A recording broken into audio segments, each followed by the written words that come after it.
ኢየሱስ ቆይሮ አሁን ይሄን ዳጊ ተናገረው ለምን መረጃ አቅርብ ለምን ግን አትለውም? ህዝብ ፊት ለምን አታዋርደውም? ዳጊ አይ እኔ የህፃን ወሬ ስለሆነ እንደዚህ ነው የህፃን ወሬ መሆኑን አንደኛ እሱን አሁን እንግዲህ ተመርያለሁ በማዕረግ ተመርቄያለሁ ብሎ ያለ ሰው ምን ያህል የህፃን ወሬ እንዳወራ እዚህ 765 ሰው ፊት ለምን አታዋርደውም? ኢየሱስ ስላላችሁ እና የእናንተ ኢየሱስ ከዱቄቱ ጋር ከዘይቱ ጋር የመጣው ኢየሱስ ነው ወይስ ከዛ በፊት የነበረው ኢየሱስ ነው? ምክንያቱም ከዛ በፊት የነበረው ኢየሱስ ኦርቶዶክስ ይዛት ካብራራውማ አንተው ልትመልሰው ነው። እኛን መልሰው የኛ ኢየሱስ አዎ ከዱቄቱና ከዘይቱና ቀነስከው ልብስም አለ ከልብሱ ጋር የመጣው ነው። ይሄ ሰጥቶ ፍቅር አሳይቶ በተግባር ፍቅር የሚያሳየው ኢየሱስ ነው። ልክ ነህ። ዘይት ሰጥቶ ለተራባ አብልቶ ለተጠማ አጠጥቶ ለታረዘ አልብሶ ወንጌል የሚሰብከውን ኢየሱስ ነው። 40 ቀን ጾም ጹሙ ብሎ ጌታ አላወጀም። እናንተ ግን 40 ቀን እኮ አይደለም ጌታችን 40 ቀን የጾመው። ኦኬ እናንተ ግን ስንት ቀን ጾሙት? 55 ቀን 15ቱ ቀን ከየት ምን ችግር አለው? አድምጠኝ ቆይ 15ቱ ቀን ከየት መጣ? 80 ቢሆን ምን ችግር አለው እኮ? ምን ችግር አለ? እናንተ ቤት እኮ ችግር የለም። ምክንያቱም እንደ እግዚአብሔር ቃል ስለማትኖሩ ሁሉም ነገር ምን ችግር አለው እየተባለ እንኳን እኛ እነ ጴጥሮስ እኔ የጾምኩትን ጾም ጾሙ አላላቸውም። እነ ጴጥሮስ የጌታን ጾም ጾሙ አይልም። የጌታ ቀን ስንት ቀን ነው?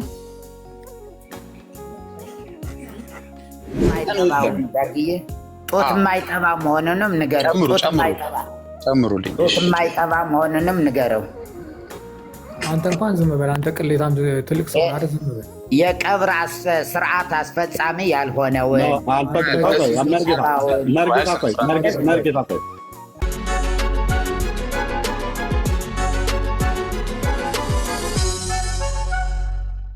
በደል፣ ኃጢአት፣ ግፍ፣ አመፃ፣ እርኩሰት፣ ጣዖት አምልኮ፣ ምንዝርና፣ ደም ማፍሰስ፣ መበለትን መበደል፣ ጉቦን መውደድ፣ ፍርድን ማጣመም እንዲህ አይነት አመፃ ነበረ ከተማይቱ ውስጥ ማለት ህዝብ ውስጥ ማለት ነው። ህዝቡ ደግሞ ይኖርበት የነበረውን ከተማ አጠቃላይ ህዝቡን ሁሉ ጭምር ማለት ነው። ምን ይላል?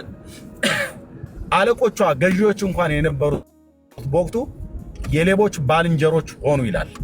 ጉቦን ይወዳሉ፣ አመፅን ያደርጋሉ፣ የፈለጉትን ይገላሉ፣ የፈለጉትን በህይወት ያኖራሉ። እና በዚህ መንገድ እንዳልሄድ በጽኑ አስጠነቀቀኝ ብሎ ሲል እሱ ራሱ እንኳን እኔም አንደበቴ ከነሱ ጋር አንደበታቸው ከረከሰባቸው ሰዎች ጋር በመቀመጤ አንደበቴ ረክሶብኛል ብሎ የተናገረ ኢሳይያስ በንስሐ ጭምር ወደ ጌታ ተመልሷል ማለት ነው። እንዲህ አይነትን ጾም የጾሙበት ጊዜ አለ። አጠቃላይ ምድሪቱ ላይ ከመጣው ግፍና አመጽ የተነሳ ወደ ሰራዊት ጌታ ወደ እግዚአብሔር በብርቱ ተመለሱ ብለው የተናገሩ ነቢያት ራሳቸው ሙሉ እንኳን ከአንዳንድ ነገሮቻቸው ተመልሰዋል። ከአንዳንድ ኃጢአታቸው እግዚአብሔር እንዲያነጻቸው እንደነ ኢሳይያስ አይነቶቹ ሲጠይቁ ከሱራፌል አንዱ እየበረረ መጥቶ ከመሰዊያው ላይ ባለ ጉጠት የእሳት ጉጠት መጥቶ ከንፈሬን ነካው ይላል። አበሳህም ተወገደልህ ብሎ አለኝ ይላል። አየህ እንደነኛ አይነትና ሌሎችን አጽዋማት በኃጢአታቸው ምክንያት በምድሪቱ ላይ ከመጣው ነገር የተነሳ ጾምን ቀድሰዋል፣ አውጀዋል። እኛ አሁን ከኦርቶዶክስ ጋር እየተነጋገርን ያለ ነው። ለምንድነው መጽሐፍ ቅዱስ የማይለውን ኦርቶዶክስ እያለች የምትዋሸው ህዝቡ ላይ ነው እንዴ? እኛ እኮ መጽሐፍ ቅዱስ እኮ ስላነበብን ነው ኦርቶዶክስን ቻሌንጅ እያደረግን ያለ ነው። የኦርቶዶክስ ህዝብ ደግሞ መጽሐፍ ቅዱስን ስላላነበበ ነው ካህኑና ህዝቡ ህዝቡና አገልጋዮቹ አልተግባቡም። ለምን? መጽሐፍ ቅዱስን ስላላነበቡ ህዝቡ ቄሱ አይዋሽም ብሎ በሚል ቂላቂልነት ሞኝነት የፈለጉትን ቢናገሩ አሜን ነው ብለው የሚሏቸው። እዚህኛ ቤት ግን አይሰራም። አሁን እዚህ እስከሚሰሙ 630 ሰው ቢሃይንድ ባይ ብዙ ሺህ ሰው አለ። ብዙ የሚሰሙ ፓስተሮች አሉ፣ ትልልቅ አገልጋዮች፣ ቤተክርስቲያን ህዝብ የሚያሩ የመድረክ አገልጋዮች ነን። እዚህ የምናገለግል ሰዎች ነን ሁላችንም። በዚሁ በእግዚአብሔር ህዝብ ፊት እግዚአብሔር ጸጋ ሰጥቶን በመድረክ ሁሉ የምናገለግል ሰው ላይ ብቻ አይደለም። በመድረክም አገልግል፣ ቲክቶክም ላይ አገልግል፣ የትኛውም ቦታ ላይ አገልግል።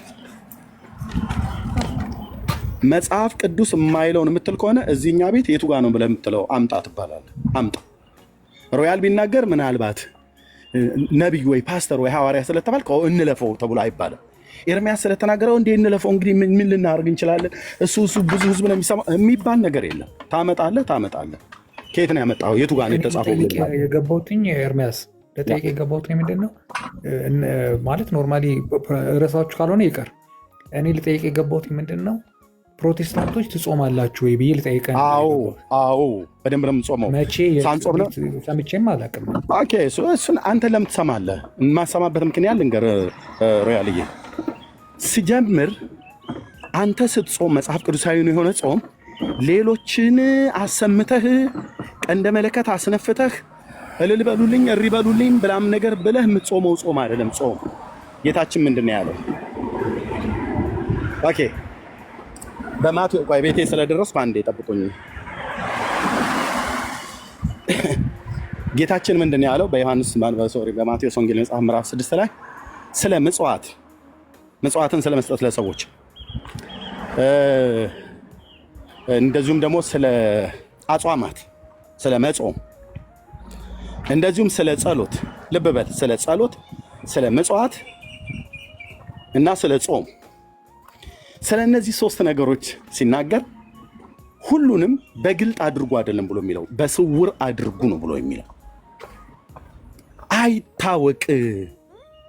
በመጽሐፍ ቅዱስ አባባል መለከት አታስነፋ በፊትህ ማለት ሌሎች ይወቁልህ። ወንድማችን ሮያል ከኦርቶዶክስ እየጾመ ነው፣ ወንድማችን ኤርሚያስ ከጴንጤዎች እየጾመ ነው እና እኔ እናንተ ደግሞ እየጾምን ነው፣ ጾመኞች ነን፣ ጾመኛ ነው እየተባባልን እንድንባባል መጽሐፍ ቅዱስ አይፈቅድልም። ትጾማለህ? ኦኬ እየጾምክ ነው፣ በስውር አድርገዋ። የኢየሱስ ክርስቶስ ትምህርት ይሄን ነው ብሎ የሚለው ምጽዋት እየሰጠህ ነው፣ ለድሆች እየረዳ ነው። በቃ መለከት አታስነፋ፣ ጭብጨባ አታስጨብጭብ። ኤርሚያስ ሮያል ማን ይሄን ያለው? ጌታችን ኢየሱስ። በስውር አድርግ። እየጸለይክ ነው፣ በአደባባይ በጎዳና ላይ ቆመህ ለሌሎች ጸሎተኛ። ይሄማ የጸሎት ሰው ነው። ጸሎት እንደ ሮያል ነው እንጂ ድሮ ቀረ። ጸሎት እንደ ኤርሚያስ ነው እንጂ ተብለህ እንዲባልልህ አታስነፋ፣ አታውጅ፣ መለከት አታስነግር፣ ነጋሪት አታስጎስም እያለ እኮ ጌታ። ይህንን ያለው የዓለም መድኃኒት ነው ኢየሱስ ክርስቶስ። ስለዚህ የጴንጤዎችን ጾም የማይታወቅበት ምክንያት በስውር ስለምናደርገው ነው። አሁን እኔ ዛሬ ሮያል ቀኑን በጾም ላይ እንደዋልክ ያለ ጾም እንደዋልክ በምን አውቃለሁ? ጌታ ካልገለጠልኝ አንድ ወይ አንተ ቀጥታ ካልነገርከኝ በስተቀር ማለት ነው። በቀኑ ውሎህ እህል ውሃ ሳትበላ ሳትጠጣ እንደዋልክ እና እንዳልዋልክ በምን አውቃለሁ? በምንም። ስለዚህ ምናልባት ዛሬ አንተ ጾመህ ውለህ ከሆነ ቤትህን ዘግተህ ለራስህ በጌታን ፊት እንደ መጽሐፍ ቅዱስም ይሁን ወይ ደግሞ ለጤንነትም ብለህ ቢሆን ሳትበላ ሳትጠጣ ውለህ ከሆነ በምን አውቃለሁ? እና ይገርማችኋል ሮያል እኮ ምንም አይጾምም ብዬ ማለት እችላለሁ? አልችልም። ግምት ነው የምናገረው። ጌታችን ያለውን ቤት ስለገባሁ ላሳይህ። የጴንጤ ጾም ለምንድን ነው የማይታወቀው? የኦርቶዶክስ ጾም ለምንድን ነው የሚታወቀው? መለከት ስለሚያስነፉ ነው። ነጋሪት ያስጎስማሉ ማለት ዓለም ይይልን ዓለም ይወቅልን። ብሔራዊ አዋጅ በአዋጅ የብሔራዊ ጾም ነው ተብሎ ነጋሪት ይመታል። ሊገባ ነው፣ ሊወጣ ነው። ማስገቢያ ስጭኝ፣ ማስገቢያ ስጠኝ፣ አብይኝ፣ እንተኛ፣ ተኚ፣ ልንተኛ ሁሉ ጭምር የተቀላቀለበት ጾም ማለት ነው።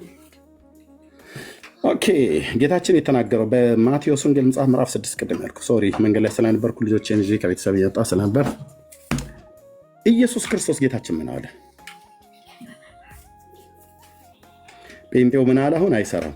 ኦርቶዶክስ ምን አለ? አይሰራም። አይሁድ ምን አለ? አይሰራም። ካቶሊክ ምን አለ? አይሰራም። መጽሐፍ ምን አለ? ጌታችን ምን አለ? አምላካችን እግዚአብሔር ምን አለ?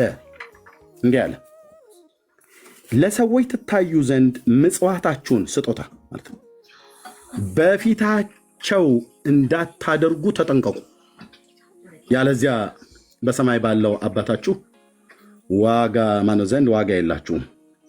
እንግዲህ ምጽዋት ስታደርግ፣ ስትመጸውት፣ ለድሆች ስትሰጥ፣ ለተቸገሩ ስትሰጥ ግብዞች በሰዎች ዘንድ ሊከበሩ በምኩራብም በመንገድም እንደሚያደርጉ በፊትህ መለከት አታስነፋ፣ እውነት እላቸዋለሁ ዋጋቸውን ተቀብለዋል። ይሄ የጌታዬ ትምህርት ነው። ይሄ የጌታችን ትምህርት ነው። ሮያል የእኔም ያንተም ጌታ ትምህርት ነው። መለከት አታስነፋ ማለት በመለከት አታስነፋ ማለት በእስራኤላውያኑ ዘንድ መለከት የሚነፋበት ጊዜ አለ። ለጦርነት፣ ለደስታ፣ ለሐዘን የሚነፋበት አለ።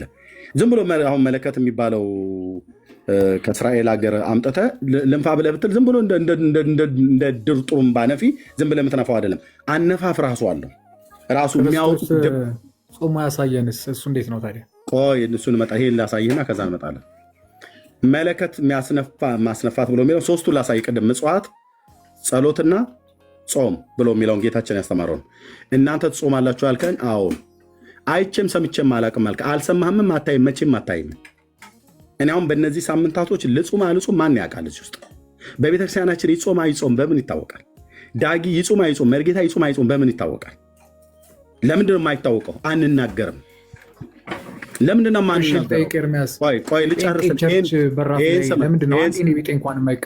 ይሄን ሰማይ ምን ይጠቅማል አንተ ለማኝ ምናምን ነገር ብሎ የሚለውን ስቶ ይሄን ልንገር። ሶስቱ አይታይም እኮ ነው ማለት። በቃ ብራዘር አንተ ይኸውልህ ችግርህ ብራዘር ህይወት የሆነውን ጌታ ትፈልጋለህ። ህይወት የሆነውን ቃል ሲነግሩ አሁን የኢየሱስን ትምህርት አይጠቅመኝም እያልከኝ ነው። አይጠቅመኝም ስለ ለማኝ አውራኝ፣ ስለ ድሃ ሰው አውራኝ እያልከኝ ነው። ስለሱም ቢሆን እንድነግርህ ቢያንስ ጌታችን አሁን ቢያንስ ረገጥ ያለውን እንኳን ስለ አጽዋማት፣ ስለ ጾምና ስለ ምጽዋት ለምንድን ነው የኛ ጾም የማይታወቀው? እሱን ልንገርህ። ቢያንስ ቤት የገባሁበትን አጠራ አድርጌ ማለት ሳላስረዝምብን ምን ያደርግልሃል? አሁን ድሃ ተቀመጠ አልተቀመጠ እናንተ ቤት የሚቀመጠ የሙት ዓመት መታሰቢያ የሚበላ ዘኬና ተስካር ምናምን ነገር ስላለ እኛ ጋር ደግሞ እንደዚህ አይነት ዝባዝንኬ ነገር አናመጣም። ቸርች ኦኬ። ጴንጤ ደግሞ ለሰጭነቱ ዓለም ነው የሚመሰክረው። ኦርቶዶክስ የበላበትን ፍርፋሪ ነው የሚሰጠው ለድሃ። ጴንጤ ግን ሲሰጥ ብራዘር ስንዴና ዘይት እኮ ነው የምንሰጠው። ልብስም ከመጋዘናችንም ከቁምሳጥናችን አውጥተን ነው የምንሰጠው። በዚህ ራሳችሁ ትመሰክራላችሁ። እንደ ጴንጤ ሰጪ የለም። ተወሱ አይጠቅምም። እኛ እንደዛ ብለንም አንመጻደቅም። ኦርቶዶክስ አይደለች ለድሃ ስንዴና ዘይት የምትሰጠው። እነ ሙሉ ወንጌል እነ ቃልዮት እነ መካነ ኢየሱስ ናቸው የሚሰጡት ብራዘር። ኦርቶዶክስ አይደለችም ሆስፒታል የመሰረተችው። አዲስ አበባ ከተማ ውስጥ ያለ በሙሉ ከብራስ ሆስፒታል ጀምሮ ትልልቅ የካቲት 12 ሆስፒታል ዋቴቨር የምጠራቸውን ሆስፒታሎች በሙሉ ጥራ። በጴንጤ ገንዘብ የተሰራ ገንዘብ ነው ሆስፒታል ነው። ኃይለማርያም በል ዋቴቨር፣ የትኛውም ኮሪያ ሆስፒታል በል የጴንጤ ሆስፒታል ነው ብራዘር። ውስጡ ቸርች አለ። አሁን እዛ ውስጥ ይህንን አሁን ጴንጤ ቸርች ድሃ አይቀመጥም። ሙሉ ወንጌል ላይ ተቀምጠው ስለ ማርያም እንዲሉ አጠብቅ። ግን እነሱም ቢሆኑ አሉ አንዳንዶቹ የሚታዩ ማለት ነው። እኛ አካባቢ ላይ እንደነሱ አይነት የማይታዩት ዘኬ፣ ተስካር፣ ሙት ዓመት መታሰቢያ 40 80 ምናምን ነገር ብሎ የሚል ነገር የለም። ይመጣሉ። ሲመጡ ግን ምንሰጣቸውን ሰተን እንልካለን። እንደ ጴንጤ ደግሞ ሰጪ የለም። እንደ እምነት ተቋም አጠቃላይ እኔ አሁን ጴንጤው ስላለሁ አይደለም። ሕያው ምስክር ነኝ። ያው ምስክር ነኝ። ልብስ ማን ነው የሚሰጠው? ጴንጤ። ኦርቶዶክስ አይሰጥም። ዘይት ማን ነው የሚሰጠው? ጴንጤ። ኦርቶዶክስ አይሰጥም። ስንዴ ማን ነው የሚሰጠው? ጴንጤ። ኦርቶዶክስ አይሰጥም። እንዴ በመስጠት ማቶ ልቅ እሱን ተወና እነዚህ ነገሮች ላይ ልቅ የኛ ጾም የማይታወቅበትን ምክንያት አጽንኦት ሰጥቼ ልንገርህና ከዛ የምጠይቀን ካለ ወደሚቀጥለው እንሄዳለን። ወንድምነት የሚጠቅመው ይሄ ነው ብራዘር። ጌታችን በእነዚህ 3 ጉዳዮች ላይ ተናገረ። ምጽዋት፣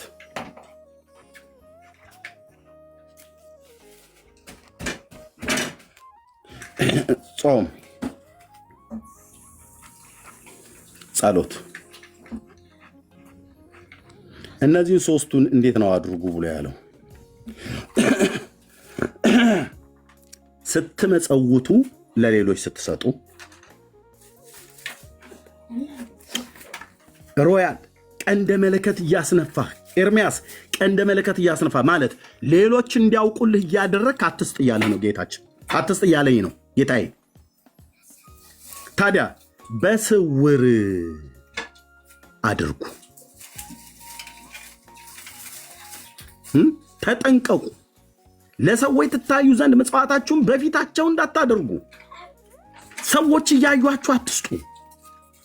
ለታይታ ብላችሁ አትስጡ። በስውር ስጥ። አንድ እሺ ጌታዬ፣ አንተ ግን ምጽዋትህን ስታደርግ በስውር እንዲሆን በቀኝህ የምትሰራውን ግራህ አይወቅ፣ በስውር የሚያይበትህ በግልጥ ይከፍልሃልና ስትሰጥ በግልጥ ሳይሆን በስውር ስጥ። ለሰዎች እያሳየ ዘማሪ ዳጊ ዘረገፈው አይደለም እንዴ? ሮያልማ አነጋጋሪ ነው። በመኪና ጭኖ እኮ $100 የዘረገፈላቸው ተብሎ እንዲባል አታድርግ እያለ ነው። የጌታችን ትምህርት ነው። ጴንጤ ሆነ ኦርቶዶክስ፣ ካቶሊክ ማንም ዳር ይይዛል ማለት ነው። ኦኬ፣ በስውር አሁን ሮያል በስውር ብትሰጥ እኔ አላየው ማለት ነው። አሁን ሮያል ሰው መሰላችሁ እንዴ? ይሄ ንፉግ ስስታ ሲሰጥ እኮ አይቼው አላቅም ብዬ ብል አግባብ ነው? አይሆንም። ለምንድነው አግባብ የማይሆነው? ኤርሚያስ አላየም ማለት ሮያል አልሰጠም ማለት ነው። ሮያል ደግሞ ሲሰጥ ኤርሚያስን ማሳየት አለበት ማለት ነው? በፍጹም። አንተ ስታደርግ እኔ ያላየሁም ማለት አንተ ነገሩን አታደርገውም ማለት አይደለም። አንተ ያደረግከው በስውር ስለሆነ ነው። እኛ የምንሰጠው በስውር ስለሆነ ወይም የምንጾመው በስውር ስለሆነ ወይም የምንጸልየው በስውር ስለሆነ በስውር ብሎ የሚለውን ያዘልኝ። ኦኬ፣ ስትጸልዩም አለ። አቤት የጌታችን ትምህርት እንዴት እኮ ማር እኮ ነው መሰለ፣ ማር ወለላ። ስትጸልዩም እንደ ግብዞች አትሁኑ፣ ለሰው ፊት ትታዩ ዘንድ በምኩራብ በመንገድ ማዕዘን ቆመው መጸለይን ይወዳሉና። ግብዞቹ እውነት እላችኋለሁ ዋጋቸውን ተቀብለዋል። አንተ ግን ስትጸልይ ሮያል ኤርሚያስ ወደ እልፍኝ ግባ፣ መዝጊያህንም ዘግተህ በስውር ላለው አባት ጸልይ። በስውር የሚያይ አባት በግልጥ ይከፍላል። ምን ነው ጌታዬ ሁሉ ነገር በስውር አደረግከው? በቃ የሚያይህ ጌታ ይህ ነው። ሰው አየህ አላየህ ተወው፣ እሱን አይጠቅምህም። የምታደርገው ለጌታ ብለህ ከሆነ የምታደርገው የምትጾመው ወደ እግዚአብሔር ከጌታ ጋር ለመገናኘት ከሆነ ጾም የምትጾመው ከጌታ ጋር ለመገናኘት ከሆነ ምጽዋትም የምትሰጠው ለድሆች ነው አይደል? ሰጠው ለድሃ የሚሰጥ ለእግዚአብሔር ያበድራል ብሏልና እሱ እያየ ስጥ፣ ሰው እያየ አትስጥ እያለ እሱ እያየ ጾም፣ ሰው እንዲያቀል አትጾም። እሱ እያየ ጸልይ፣ እሱ እንደሱ በግልጥ እንዲከፍል በስውር ጸልይ፣ ሰው ግን እንዲያውቅልህ በአደባባይ ጸልይ እያለ ነው። በስውር ምን አለ?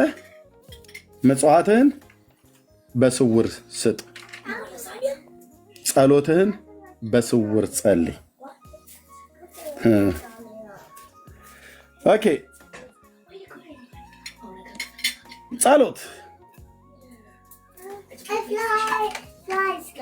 አሕዛብ በመናገራቸው ብዛት እንዲሰሙ ይመስላቸዋልና ስትጸልዩ እንደነሱ አትሁኑ። ጸሎት ልብ በል። መጽዋት ጨረስን። በምን? በስውር። ጾም ጨረስን። ያው ማነው? ጸሎት ጨረስን። ጸሎት ስትጸልይ በስውር።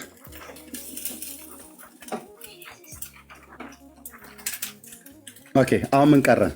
ጾም።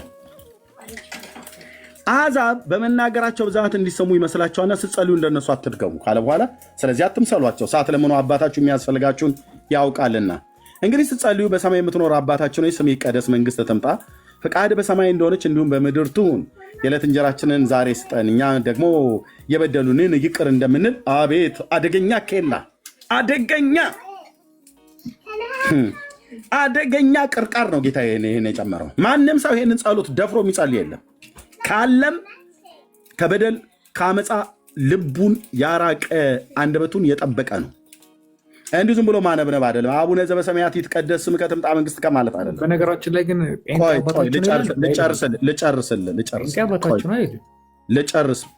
ልጨርስልህ። ከዛ ጨርሻለሁ። አንዱን የቀረው ከዛ ትቀጥላለህ። ኦኬ። ከክፉ አድነን እንጂ ወደ ፈተና ማታግባን፣ መንግሥት ያንተ ናትና ኃይል፣ ክብር፣ ምስጋና ለዘላለሙ አሜን ካለ በኋላ ለሰዎች ኃጢአታቸውን ይቅር ብትሉ የሰማይ አባታችሁ እናንተ ደግሞ ይቅር ይላችኋል። ለሰዎች ግን ኃጢአታቸውን ይቅር ባትሉ ኃጢአታቸውን ይቅር አይላችሁም ካለ በኋላ ጾም መጣ። ስትጾሙ እንደ ግብዞች አትጠውልጉ። እቺ ነበረች የቀረችው። እንደ ግብዞች አትጠውልጉ፣ ለሰዎች እንደ ጦመኛ ሊታዩ ፊታቸውን ያጠፋሉና። እውነት እላችኋለሁ ዋጋቸውን ተቀብለዋል። ፊታቸውን ያጠፋሉ ማለት ጠውልግ ያደርጉታል። ፊታቸው ኮንስንስ ወይ ይኸው ሰውነቱን በቃ በጦም ያደከመ እያት። በጣም እኮ ነው የምጸለየው። ፊታቸውን አይታጠቡ፣ ዘይት አይቀቡ፣ ጾመኛ ለመምሰል ለመሞከር ፊት ዝንባቸውን ይወረዋል ማለት ነው። እንደሱ አይነት አታድርግ እያለ ነው ባጭሩ። መጠውለግ ብሎ የሚለው ድክም ማጠቃ ጉስቁልቁል ማለት ነው ነገር ማለት ነው። ኦኬ አንተ ግን ይላል ማ ጌታችን ሮያል ኤርሚያስ ጴንጤ ኦርቶዶክስ፣ አንተ ግን ስትጦም በስውር በስውር በስውር በስውር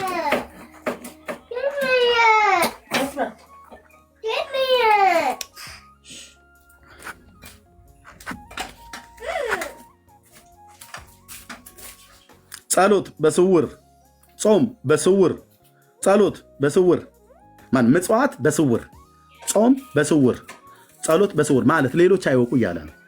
ለሌሎች አታሳውቅ ማለት ነው። ለዚህ ነው የጴንጤን ጾም የማታውቁት። አይቻላቅም ላይ ያልከው አታውቅም፣ ለወደፊትም አታየውም። ቸርች ስትመጣ ግን አንዳንዴ የአዋጅ ጸሎት በቸርች ሲነገር ልትሰማ ትችላለህ። እንጹም ስለ ሀገራችን፣ እንጹም ስለሚድኑ ሰዎች ምናምን ነገር ተብሎ ሲነገር ልትሰማ ትችላለህ። እኔም ቢሆን መቼም አልነግርህም ካልቀረብከኝ በስተቀር። ዳጊም መቼም አይነግርህም። ሮያልዬ በእውነት በቃ ልንጾም ነው እና የለቅሶ ዘመን ነው ምናምን ነገር ብለን አንነግርም። የምንናገረው እሱን ለጌታ ነው በስውር። እኔ ግን ልንገርህ በስውር አይቻላቅም። እንደውም በስክሪን ላይ ጸሎት የሚያደርገው ጴንጤ ነው። ኦርቶዶክስ በስክሪን ላይ ጸሎት ሲያደርግ አይቻላቅም። ይህን ግን መለስኩልህ። የማታውቅበት ምክንያት በስውር ስለሆነ ነው። ጨርሻለሁ። አይደለም በስክሪን ላይ ጸሎት ሲያደርግ የማየው ጴንጤ ነው። ኦርቶዶክስ አይቻላቅም። አሁን ደግሞ ጸሎት የሚያደርገው ጴንጤ ነው። እንዴ የጠየቀኝ እኮ ብራዘር፣ ስትጾሙ እናንተ ትጾማላችሁ አልከኝ። አዎ አልኩ። እኔ ግን አይቻላቅም አንድ ቀንም ብለህ ስትል አዎ አይተህ አታውቅም ብዬ ይሄን ካነሳው ዘንዳ ማቴዎስ ወንጌል መጽሐፍ ምዕራፍ 6 ቅድም መኪና እየነዳው ስለነበር አላሳየህም ብዬ አልኩትኝ። እቤት ስገባ አሁን መጥቼ ይሄን ካነሳው ዘንዳ ጌታችን ኢየሱስ ክርስቶስ ምጽዋትንና ጸሎትንም አብሮ ጨምሮ የተናገረበትን ክፍል በማቴዎስ ወንጌል መጽሐፍ ምዕራፍ 6 ላይ በስውር አድርጉ ብሎ አለ። ጴንጤዎች ስትጾሙ ለኦርቶዶክስና ለካቶሊክ ለሙስሊሞች ሁሉ ነጋሪት እየደለቃችሁ እያስመታችሁ ጹሙ አላለንም። መጽዋትም ስትሰጡ ኦርቶዶክሳውያን ሙስሊሞቹም እንዲያዩአችሁ ባካችሁ መንገድ ላይ አንዷን ብር 10 ሳንቲም 10 ሳንቲም እያደረጋችሁ 10 ቦታ እየበተናችሁት ወይ ደግሞ 5 ሳንቲም ካለች አይደው 20 ቦታ እየበተናችሁ ለሰዎች እንደዚህ ቅጭል እያደረጋችሁ ለፉ አላለም። ኦኬ አላለም። ጸሎትም ስትጸልዩ አደባባይ ላይ ቆማችሁ ሌሎች አሕዛብ እነሱ እንደሚያደርጉት ግብዞች እንደሚያደርጉት አድርጉ አላለም። ስትጸልይ በስውር ወደ የሚያይ ወደ አባትህ ቤትን ዝጋና እልፍኝ ዝጋና ጸልይ። መቼ እኔ እኮ የምለው አሁን ለምሳሌ የክርስቶስ ለእኛ ተው አንነግርም። ሚስጥር ንገሩኝ ነው እንደምትለው አንተ። በግድ እኮ ሚስጥር ሮያልዬ ሚስጥር ንገሩኝ እያልክ ነው። ሚስጥር አይነገርም። በስውር ማለት በሚስጥር ማለት ነው። በቃ ሚስጥር ስውር ማለት ነው። እኔ ልነግርህ አልችልም። እኔ ኤርሚያስ አንድ ነገር ልንገርህ፣ ራስንማ አታታልልም። ጴንጤ ነው በስውር የሚሰጠው። ኧረ እባክህ ተው በእናትህ። አንዳንድ ግብዝነት የተጠናወታቸው እንደሚያደርጉ ቅድም ስናገር ነበረ። ካሜራ ገልጠው የሚያመጡና የሚያሳዩ እነሱ ግብዞች ይባላሉ። ልክ እናንተ ቤት እንዳሉት ግብዞች ማለት ነው። ከዛው ቤት ሲወጡ ክርስቶስ 40 ቀን 40 ሌሊት የጾመውስ እናንተ መቼ የምታስቡት? ጾሟል። እሺ እናንተ መቼ አሰባችሁት? እሱ ስውር ነው። ጾምና ጸሎቴን አድምጥ ባላለበት እናስብልሃለን ብለን አንለው። አስቡልኝ አላለም። አስቡለትም ብሎም አላለም መጽሐፍ። እንዴ መቼ ነው የምታስቡት ታዲያ? እንዴ አስቡልኝ ባላለበት ለምን ብታሳስበናል? ኖ እሱን የምታስቡበት ጊዜ እኮ የለም እኮ። እኔ በጣም ማወቅ እፈልጋለሁ። ጴንጤ መቼ ነው አስቡልኝ ብሎ ባላለበት? ልብ በል አስባኝ። እየነገርኩ መቼ ነው ታስቡ ትለኛለህ? አስቡልኝ ብሎ አላለም። አስቡለትም ብለውም ሐዋርያት አላሳስቡም። አለቅ። ስለዚህ ክርስቶስ የጾመው ጾም እናንተን አይመለከትም ማለት ነው እንዴ? ለምን ጾሙ እንደጾመ ንገረኝ ብለህ ካልክ እነግርሃለን። ጾሟል።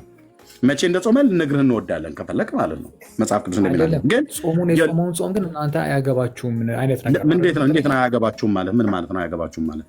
አትጾሙትም ጾሙን ማለት ነው። አንጾመውም፣ እኛ አንጾመውም።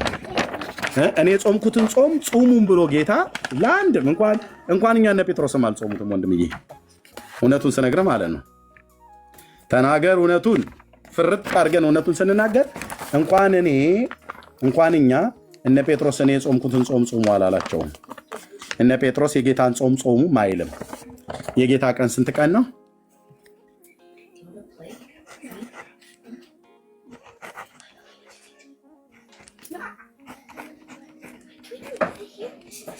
ኦኬ 40 ቀንና ሌሊት የጌታ ቀን የጾመው የጌታ ጾም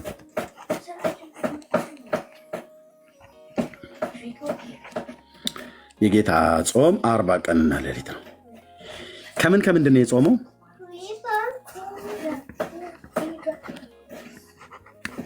ጌታዬ የኔ አባት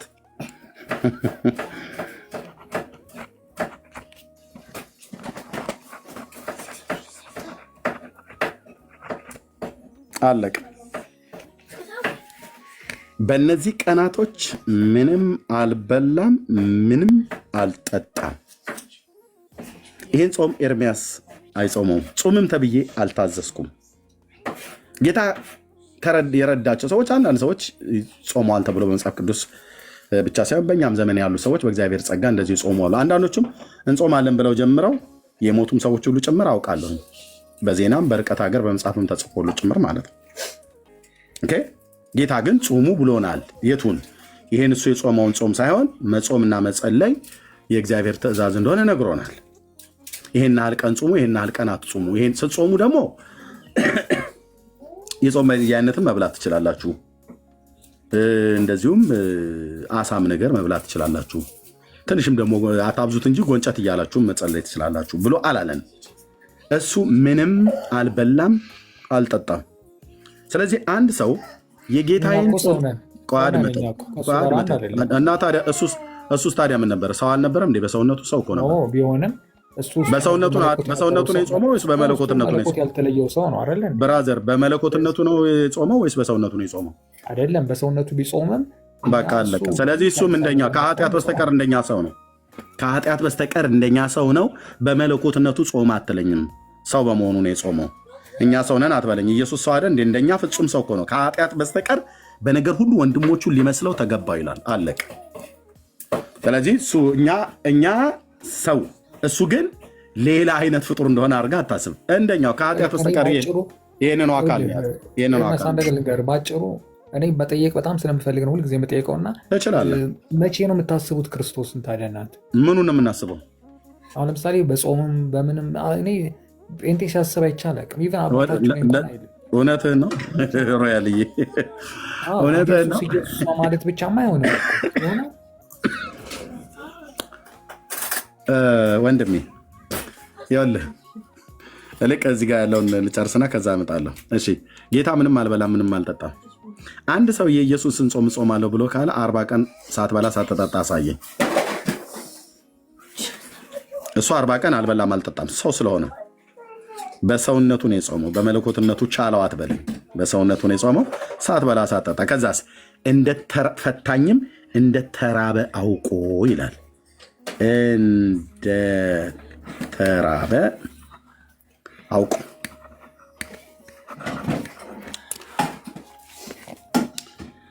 ማቴዎስ ወንጌል መጽሐፍ ምዕራፍ 11 ምዕራፍ 4 እዚሁ ክፍል ላይ ምዕራፍ 4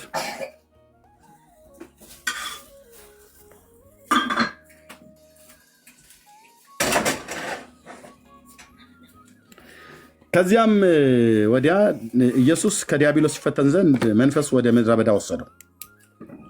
40 ቀንም 40 ሌሊትም ከጦመ በኋላ ከዛስ ፈታኝም ቀርቦ የእግዚአብሔር ልጅ ከሆንክ እነዚህን ድንጋዮች እንጀራ እንዲሆን በል አለው። እርሱም መልሶ ሰው ከእግዚአብሔር አፍ በሚወጣ ቃል ሁሉ እንጂ በእንጀራ ብቻ አይኖርም ተብሎ ተጽፏል አለው።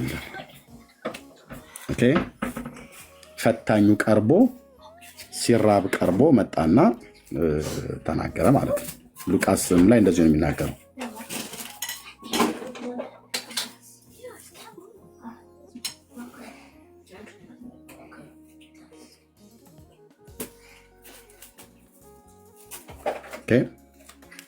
ስለዚህ መጥቶ የጠየቀው በጠየቀው ሰዓት ላይ አልበላለትም።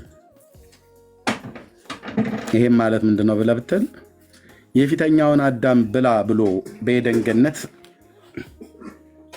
ብላ ብሎ በሚል ህግ ሊጥለው ሲመጣ ሁለተኛው አዳም ግን ብላ ብሎ የሚል ድምፅ በሰማ ሰዓት ላይ አንስቶ የሚቀረጥፍ ሆዳም አይነት አይደለም። እንደ ፊተኛው አዳም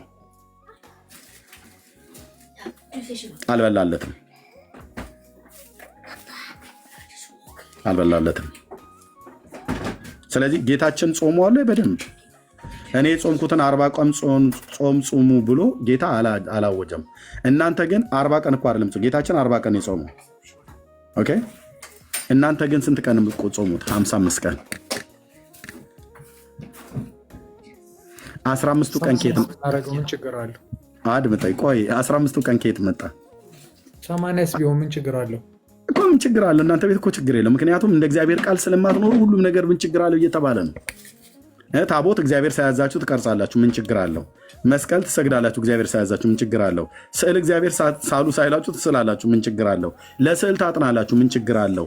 እግዚአብሔር ሳያዛችሁ ትጾማላችሁ፣ ምን ችግር አለው? ኢየሱስ የተናገረውን ትክዳላችሁ፣ ምን ችግር አለው? ምን ችግር አለው ነው እናንተ ቤት። ትልቁ አደጋ ይሄ ነው።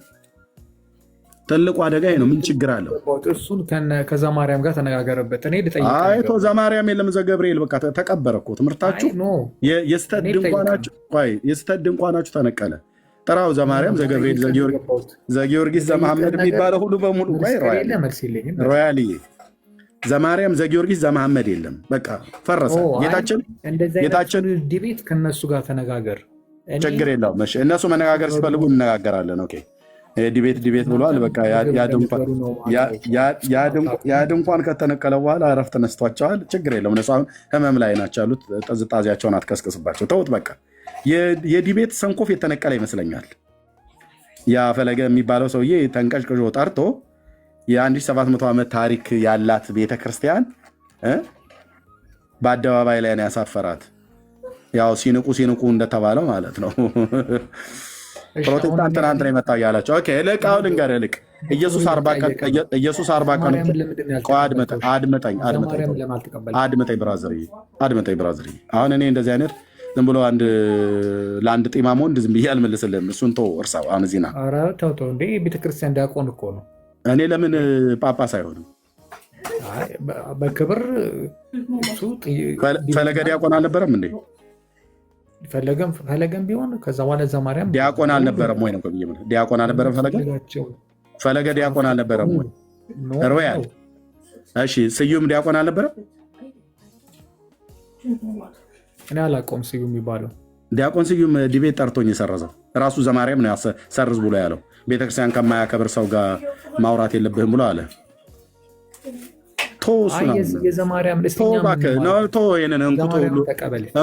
የኔ ሀገር ገበሬ ምን ይልልሃል? እንኩቶ ይልልሃል። እንኩቶ ታውቃለህ?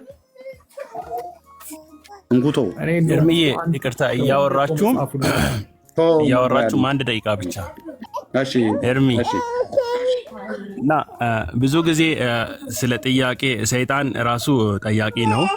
እግዚአብሔር ጋር መልስ አለ፣ ጥያቄም ይኖራል። ጥያቄ ግን ጤናማ ጥያቄ ነው እና አዳምንም ያሳተው በመጠየቅ ነው። እንደገና በኋላ አዲስ ኪዳን ላይ ወደ ክርስቶስ መጣ በመጠየቅ ነው። እኛ ወንጌላውያን አማኞች ወይም ጴንጤዎች ጥያቄ ሲጠይቁን የምንሸወድ አይደለንም። እሱ ላይ ያስምርበት። አንዱ አስተማሪ እንደውም ጥያቄ ምልክት ራሱ የተወሰደው ከእባብ አንገት አይተ ከሆነ የኮብራ እባብ አንገቱን ያጣምማልና እንደዛ ነው ብሏልና መልስም ይኑራችሁ ለማለት ነው። ኦርቶዶክሳውያን ጥያቄም ብቻ አይደለም። ተባረክልኝ እርምዬ ቀጥልና በመጠየቅም በምንም በማለት ማሳት አይችሉም። እኛ ተባረኩልኝ። አካንተና ማንም የጠየቀ የለም። ዝም ብለህ አርፍ ተቀመጥ። ቅድም አንድ ነገር ብለሃል። ሆቴል ውስጥ የሚሰሩት ምናምን አይጾሙም ብለሃል። የትኛውም ሆቴል ያለበት ከተማ ሮብና አርብ ስጋ አይሸጥም፣ ይዘፈናል፣ ይጨፈራል፣ መጠጥ ይሸጣል። ማለት በራስ ቃል ነው የምትያዘው። ቅድም መርጌታ ሲያወሩ ስለተደራረበ ነው ዝም ያልኩት እና ማንም የሚሸወድላችሁ የለም። ቀጥሉ ኤርምዬ ቀጥሉ። አላቃ አታውቀኝ ምንድን ነው የምታወራው ከኔ ጋር? በእናትህ ሮያልዬ፣ እዚህ ያሉ ወንድሞች በሙሉ ቢያወሩ ክፋት የለውም። ግን የነገርኩህ ገባው አክብሬ ጠይቀህ ተከባብረን ችግር የለም። ያው እየመለስን ነው። ቅድም ስለ ምጽዋትና ጾም ጸሎት ጠየቀኝ። ጌታ በስውር አድርጉ ብሎ ስላለ የጴንጤዎችን ምጽዋት ድንገት ካላየ ግብዞች አሉ። ጴንጤዎችም ሆነው ዝም ብለው በሰው ፊት ለታይታ የሚያደርጉ ወድቀዋል። ወድቃችኋል። ቅድም እየተናገሩ ወይ ደግሞ እኔም ካደርኩት ወድቅ ያለው ማለት ነው። ጾምንም ከሆነ በስውር ነው፣ ምጽዋትንም ከሆነ በስውር ነው፣ ጸሎትንም ከሆነ በስውር ነው። ጌታችን ነው ማቴዎስ ወንጌል ምዕራፍ 6 ላይ ያለው። ለዚህ ነው የጴንጤዎች ጸሎት እንደናንተ 7ቱ አጽዋማት 9ኙ አጽዋማት 16ቱ አጽዋማት እያልን ምንም መለከት አናስነፋ መለከት አታስነፋ ብሎ እንዳለ ማለት ነው። ኦኬ ጌታችን አልጾመ ብሎ ጾሟል። ስንት 40 ቀን አልበላም አልጠጣም ይላል። አለቀ። እናንተ ግን 40 ቀን አይደለም 55 ቀን ነው የምትጾሙት። በ40 ላይ 15 ጨምራችሁ ለምን ብዬ ስል ምን አለበት አልከ። ኦርቶዶክስ በምን አለበት ነው የምትኖረው? እኛ በወንጌል የምንኖረው እንደተጻፈው የምንኖረው። ኦርቶዶክስ ምን አለበት ነው? ኢየሱስ ንግግር ላይ ኢየሱስ ያደረገው ላይ ትጨምርና ስትጠይቅ ምን አለበት ትላለች። ወይ ደግሞ በሌላ ደግሞ ምንድነው ያሉት? እነዚህ 15ቱ ቀን ቅዳሜና እሑድ ስለሆኑ ሰንበት ናቸውና አይቆጠሩም አለች። ሰንበት ስለሆኑ አይቆጠሩም አለች። ኦኬ ጌታችን ግን ሲጾም ነን ስቶፕ ነው 40 ቀን የጾመው። በ40 ቀን ውስጥ በሳምንት በወር ውስጥ ስንት ሳምንት አለ? 4። በ4 ሳምንት ውስጥ ስንት ሻባት አለ? 4። የአይሁድ ሻባት አርብ ከሰዓት በኋላ እስከ ቅዳሜ ድረስ የሚቆየው ማለት ነው የጌታ ሰንበት የተባለው ጌታችን በነበረበት ሰዓት ላይ። ጌታችን ኢየሱስ ክርስቶስ ታዲያ 40 ቀን ማለት 5 ሳምንት ማለት ነው። ጌታችን ኢየሱስ ክርስቶስ ታዲያ በ5ቱ ሳምንት ውስጥ 5 ሻባት 5 አርብና ቅዳሜ ሻባቱን ሁሉ አለ። በዚያን ቀን ከምድረ በዳ ወጣ ብሎ ወደ ቤርሸባ ወይ ወደ ኢየሩሳሌም ወይ ደግሞ ወደ ቴልአቪቭ ከተማ ወደ ኢዮጴ ወደ ሌሎችም ከተሞች ወደ ይሁዳ ከተሞች ወደ አንዱ ጎራ ብሎ ወይ ወደ ኬብሮን የጾም ማኪያቶ እየጠጣ የጾም በየአይነት 16 አይነት ወጥ ያለው እየበላ በዘመኑ አይሁዳውያን ይበሉት የነበረውን እንደዛ እየበላ ነበር እንደ የጾሙ። በሻባት ቀን ጠዋት ብቻ ነበር የጾመው? አይደለም። የምን ሰንበት ነው ብሎ ማምታታት ነው። ቅዳሜና እሑድ አሉና እነኛ አንድ ቅዳሜ አንድ እሑድ አሉና በወር ውስጥ ስንት ሳምንታት አሉ? 4። በአንዱ ሳምንት ውስጥ ስንት ሰንበት አለ? ቅዳሜና እሑድ ተብሎ 2። ስለዚህ 2 ስትመጣ ስንት ይመጣል? 8። እና እንደዚህ ምናምን ነገር ብለው ሊያምታቱ ማለት ነው። ኦኬ ጌታ አሁን ጥያቄው ምንድነው የሚሆነው? ጌታችን ኢየሱስ ክርስቶስ በሰንበት ቀን ጾሞ የለ እንዴ? በሰንበት ቀን እያቋረጠ የጾም በየአይነት እየበላ ነበር እንዴ ይጾም የነበረው? አልነበረም። እህቴ አርፈሽ ስሚ እሺ። አልነበረም። ነን ስቶፕ ነው፣ ምንም ሳያቆም ነው፣ ቀጥታ ነው የጾመው። ስለዚህ ኢየሱስ 40 ቀን ጾሞ እናንተ 55 ቀን ትጾማላችሁ፣ 15 ቀን ጨምራችሁ እሱ ባለው ላይ እየጨመራችሁ የኢየሱስን ቃል እያፈረሳችሁ የራሳችሁን ትገነባላችሁ። ኦኬ ሲጾምስ እሱ ምንም አልበላም አልጠጣም። ቆይ ልጨርስ። ማነው ጨማሪ ማነው ቀናሽ ያደረገ? አምላክ በደነገገው ጾሙ ድንጋጌን ሮያል አዋቂዎቹ በደንብ ፕሊስ አንዳቸውም ፊት ለፊታችን ቀርበው ይሄንን ሊያስተባብሉ አይችሉም። 4 ነጥብ አይችሉም። እሱን ኦርቶዶክስ የሚታደጋታታ እየተዝረከረከች ነው በራሷ ትምህርት ማለት ነው። በ4 ነጥብ የተዘጋ ነው። ካለ ይምጠው ከተደብቀው አይደለም የሚያዩት። ኦኬ ጌታችን 40 ቀን ጾመ። ሙሴ 40 ቀን ጾሟል። ልጹም ብሎ ሳይሆን ያው 40 ቀን። ኤልያስ 40 ቀን። ኦኬ ኤልያስ 40 ቀን፣ ሙሴ 40 ቀን፣ ጌታ ኢየሱስ 40 ቀን። አልበሉም አልጠጡም ማለት ነው በእነዚህ ጊዜያት። እነዚህ 2 ታላላቅ የብሉይ ኪዳን ነቢያት እና ጌታ የጾመውን እናንተ ግን 40 ቀን እንደው ቀኑ ቢያንስ ቀኑን እንኳን ብታከብሩለት ሌላው ቢቀር ይህንን አጥፍታችሁ 40 ቀኑን ብቻ እንኳን ብታከብሩ አይ ቢያንስ ቀኑን ጠብቀውታል ብለን እንላለን። እናንተ ቀኑንም አትጠብቁም። 1 ሁለተኛ ቀኑም ላይ በ40 ቀን ውስጥ ምንም አልበላም ምንም አልጠጣም ይላል። እናንተ ግን ስንት ነገር የምትበሉት ሮያል። የኔ እኮ አሁን ጾም በሚደርስ ሰዓት ኢትዮጵያ በነበርኩ ሰዓት ላይ በጣም ቃሪያ ስለምወድ ይሄ ስንቅ ቃሪያ ሲልጆ ልጨርስ እንደዚህ አታድርግብኝ ኖ እንደዚህ አታድርግብኝ እንደዚህ አታድርግብኝ። ጨርሼ ልስጥህ አንተ በመደዳ ታወራለህ። ጨርሻለሁ ፕሊስ። እሺ ይቅርታ። አንተ የምትናገረው ለህዝብ እንዲሰማ እኔ ምን የምናገረው ለህዝብ እንዲሰማ ብዬ ነው። እኔ ይህን የጾም ጊዜ ነበር ናፍቅ የነበረው ኢትዮጵያ ውስጥ ወንድሞች እናቶቼ። የገጠር ልጅ ነኝ። ቃሪያ በጣም ነው የምወደው። ቃሪያ ማለት በእንግድነት ስመጣ እህቶች በደንብ ቃሪያ አዘጋጁ የትኛውም ሀገር ላይ እና ቃሪያና ጥሬ ስጋ ምናምን ነገር እወዳለሁ። እንደዚህ የእህል ወጥ፣ ምስር ወጥ ምናምን ነገር እንደዚህ ክክ ወጥ እንደዚህ እወዳለሁ። ኦኬ። እና ይሄ ሲልጆ ቃሪያ የሱ ፍትፍት ምናምን ነገር የሚባለው ነገር ከመውደድ የተነሳ እግሬ እስኪቀጥን ነበር ጥሩ የጾም በየአይነት ያለበት ቤት መሄድ የነበረው። ምክንያቱም አታገኝም የጾም በየአይነት። ያው ሽሮ ፈሰስ የሚባል ነገር አለ ከኢትዮጵያ ነቅሎ ከምድራችን ላይ ህዝብ ወጣት እንዲያልቅ የሚያደርግ የሽሮ ፈሰስ። የኢትዮጵያ ሴቶች ሽሮን እንድጠላው ያደረጉኝ ኢትዮጵያውያን ናቸው። ፓስታ እንድጠላ ያደርጉኝ የኢትዮጵያ ሴቶች ተደራጅተው በዓላማ በተለይ እንደኔ አይነቱ እንዲጠላ፣ መኮሮኒ እንድጠላ ያደረጉኝ የኢትዮጵያ ሴቶች። ደጋግሜ ሄጄ የገባሁበት ሬስቶራንት ብዬ ባልኩበት ወደ ከተማ ስገባ የበላሁትኝ ብራዘር ሁለተኛ እንዳልበላ አድርገው ነው ያደረጉኝ። እግዚአብሔር ይላችሁ።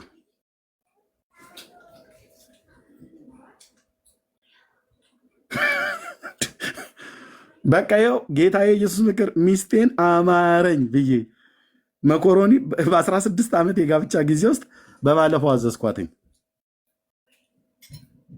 አይ ሩት እየታዩ እኔ በኢትዮጵያ ሴቶች ዳውን ብዬ ብል እኔ ነበርኩ መጀመሪያ ባንዲራ ይዤ የምወጣው። መኮሮኒ፣ ፓስታ እና ሽሮ ፈሰስ የሚባል እንድጠላው አድርገውኝ ማለት ነው። የአዲስ አበባ ሴቶች በተለይ ተደራጅተው በማህበር በገባውበት ቤት ሁሉ በቃ ምንድን ነው አሁን የሽሮ ተውት፣ በቃ እሱን ልለፈው እና ምግቡ የሚገኘው በዚህ በዓል ሲገባል ነው። ባጭሩ ተው፣ ሌላ መዘዝ አልሰበስብም። ቤቴ ላይ ሪፖርት እንዳያደርጉ እህቶች። የጾም በየአይነት እኔ የምወደው ቃሪያ እንደዚህ ምስር ምናምን ነገር አልጫ ምናምን ቀርቀይ ምናምን ነገር ያለው የሚገኘው በዓመት አንድ ጊዜ ወይ በዓመት ሁለት ጊዜ ለገናና ለፋሲካ ነው። እና እናንተ እሱን እኮ ነው ቅርጥፍ አድርጋችሁ ሮያልዬ። በዛ ላይ ደግሞ ትዝ ይለኛል ቡናና ሻይ ህንፃ ሚኒስቴር፣ የቡናና ሻይ ሚኒስቴር ህንፃው ሜክሲኮ ያለው ማለት ነው። ሜርሲ ካፌ የሚባል ትዝ ይላችኋል? አሁን ሌላ ህንፃ ተሰርቶበታል ከመምጣቴ በፊት። በተለይ ከዚህ ከቡናና ሻይ ወደ ሜክሲኮ ወደ ነዳጅ ማደያው ጋር ትሄዱ ስትሉ ኮርነር ላይ አንድ አሳ ቤት ነበር ብራዘር። የትንሽዬ የህፃን ልጅ እግር የሚያህል አሳ ነው አምጥተው የሚያስቀምጡት። እዛ ቤት ይመጣ ከአርባ ምንጭ ነው ብለው በዓላማ ሄጄ ያኔ 50 ብር ነበር ይሸጥ ነበር። ጨርሻለሁ። ልሰጥ ነው ይህን ተናግሬ ይሰጣል። 50 ብር ነበር ይሸጥ ነበር። ያን ውድ ሆኖ ያንን የማገኘው በፋሲካ ነው ወይ ለገና ነው። እነ ሮያልዬና ኦርቶዶክሳውያን ወገኖቻችን ተደራጅተው ያንን አሳ ከናጥንቱ በአንድ በየአይነት ላይ አንዳንዴ ሁለት ያስተኙልሃል፣ አንዳንዴ አንድ ያስተኛሉ። ተሸፍኖ ተከሽኖ ነው የሚመጣል። እሱን ይበላል። 16 አይነት ወጥ በዛ ላይ አንድ ያለበው ቅዱስ ጊዮርጊስ ቢራ ሁለትም ምንም አይከፋም። ያው አባ ገብረ ኪዳን ሁለት ማለት ችግር የለውም ብለው ስላሉ ማለት ነው። እሱን እየጠጡና እሱን እየበሉ እሱን እየጨለጡ ነው 40 ቀን አይደለም የሁዳዴን ጾም ጾማለን ብለው የሚሉት። ኢየሱስስ ምንም አልበላም ምንም አልጠጣም። ኦርቶዶክስስ ተደራጅተው ነው 55ቱ ቀን እስኪያልቅ ድረስ የጾም በየአይነት ከጠዋት እስከ ማታ እንኩቶ የሚያረጉት። እና ይሄ ተጾመነ የሚባለው እኔን እንኳን ከተማ ለከተማ የሚያሯሩጠኛ የጾም በየአይነት የሚገኘው እኮ በዚህ ሁዳዴና የገና ጾም ተብሎ በሚባልበት ሰዓት ላይ ነው። አንተዬ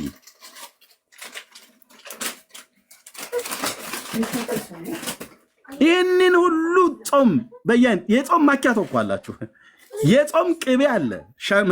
ምንድነው ያ የጣሳው ቅቤ የሚባለው ማለት ነው። የጾም ገንፎ አለ።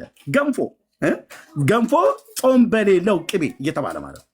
በጣም ተስማሚ የሆነ ሻኖ ለጋ ነው ምናምን ነገር ብለው የሚሉት የነበር ቅንጬ ብለህ ብትል አለ። ኢየሱስ ያንን እየበላ ነው ወይ? የጾም ቅንጬ፣ የጾም ገንፎ፣ የጾም ማኪያቶ ሐዋርያቱ እንደዚህ ነበር የጾሙ የነበሩት ብለን ስንል የለም። ታዲያ አባቶቻችን ባላደርጉበት እኛን አድርጉ ብላችሁ እዛው ራሳችሁ ተወጡት። ስንጠቅስ እንኳን ለቀኑ ምን አለበት ነው ብላችሁ የምትሉን? ኢየሱስ እየበላ ሳይሆን እንደናንተ የጾመው ሳይበላ ሳይጠጣ ነው። ምንም አልበላም ምንም አልጠጣም ማለት በአፉ የገባ ነገር የለም። ከ40 ቀን በኋላ ነው የበላ የጠጣው። ሪያልዬ ደግሞ ታውቀዋለህ። በቀን 3 ጠዋት የጾም ቅንጬ ትበላለህ፣ የጾም ገንፎ ትበላለህ፣ ወይ የጾም ጨጨብሳ በደንብ አድርገው ካፌ የምትሄድ ሁሉ አለ። አሁን ቀን ላይ ደግሞ የጾም በየአይነትን አሳሩን ታሳየዋለህ። ማታም ደግሞ የሆነ ነገር በልተህ ትተኛለህ። ኢየሱስ እንደዚህ የነበር ላውራበት ሰጥቻለሁ። አላስችላለሁ። የፈለግኩት ነገር ምንድን ነው? መጠየቅ የፈለግኩትን ገብቼ ጠይቄ። አንድ ሁለተኛ ደረጃ ፕሮቴስታንት ጾም እንደማያውቅ የታወቀ ነው። ምንም አንተ እንደዛም እንደዚህም ብትለው ምንም እኛ አሁን እንደዚህ አሳ ምናምን ሽሮ ምናምን ብትለንም ኦርቶዶክስ ክርስቶስን አስባ ትጾማለች። በአመት ሙሉ ክርስቶስ ሮብ እንትኖች ያሴሩበት አርብ የተሰቀለበትን ሮብና አርብን ሁልጊዜ ታስበዋለች። ዞሮ ቅድም ደግሞ ኮመንት ላይ እዚህ እናንተም እያሴራችሁበት ነው ሮብ የምትጾሙት? ኖ እናስታውሳለን። እነሱ ስላሴሩበት ነው ብለን ብትለኝ ምን ለማድረግ ነው እናንተ የምትጾሙት? እናንተ ምን ለማድረግ ነው? እነሱ ስላሴሩበት ነው። እናንተ ምን ስላለ? አምላካችንን እናስበዋለን እኛ። ኖ እነሱ ስላሴሩበት እነሱ ጾመው ነው ያሴሩበት አይደለም። እኛ እኮ ያንስ ሮብና ዓርብ የምናስበው የእሱን ህመም የእሱን ጉዳት በማሰብ እንኳን አሴሩበት እንኳን ገደሉት ብላችሁ ነው የምትጾሙት? ኖ አዳምጠኛ ልናገር። ዓመት እስከ ዓመት እናንተ ይህን ነገር አታውቁትም። አንድ ሁለተኛ ደረጃ በምጽዋት በኩል ባልኩ ምጽዋት በኩል እናንተ ቸርች በራፍ ላይ ወፍ የለም። የኔ ቢጤዎች ራሱ እንደ የራ አዳራሽ እዚህ ማን ይቀመጣል መረበናት ምናምን ብለው ነው ዞር የሚሉት። ምክንያቱም እናንተ አትሰጡ። አንድ ሁለተኛ እንደገና ደግሞ በቅድም ኮመንት ላይ አንድ ሰው ምን ብሎኛል መሰለ፣ እዚህ ምን ልትማር ነው የገባኸው?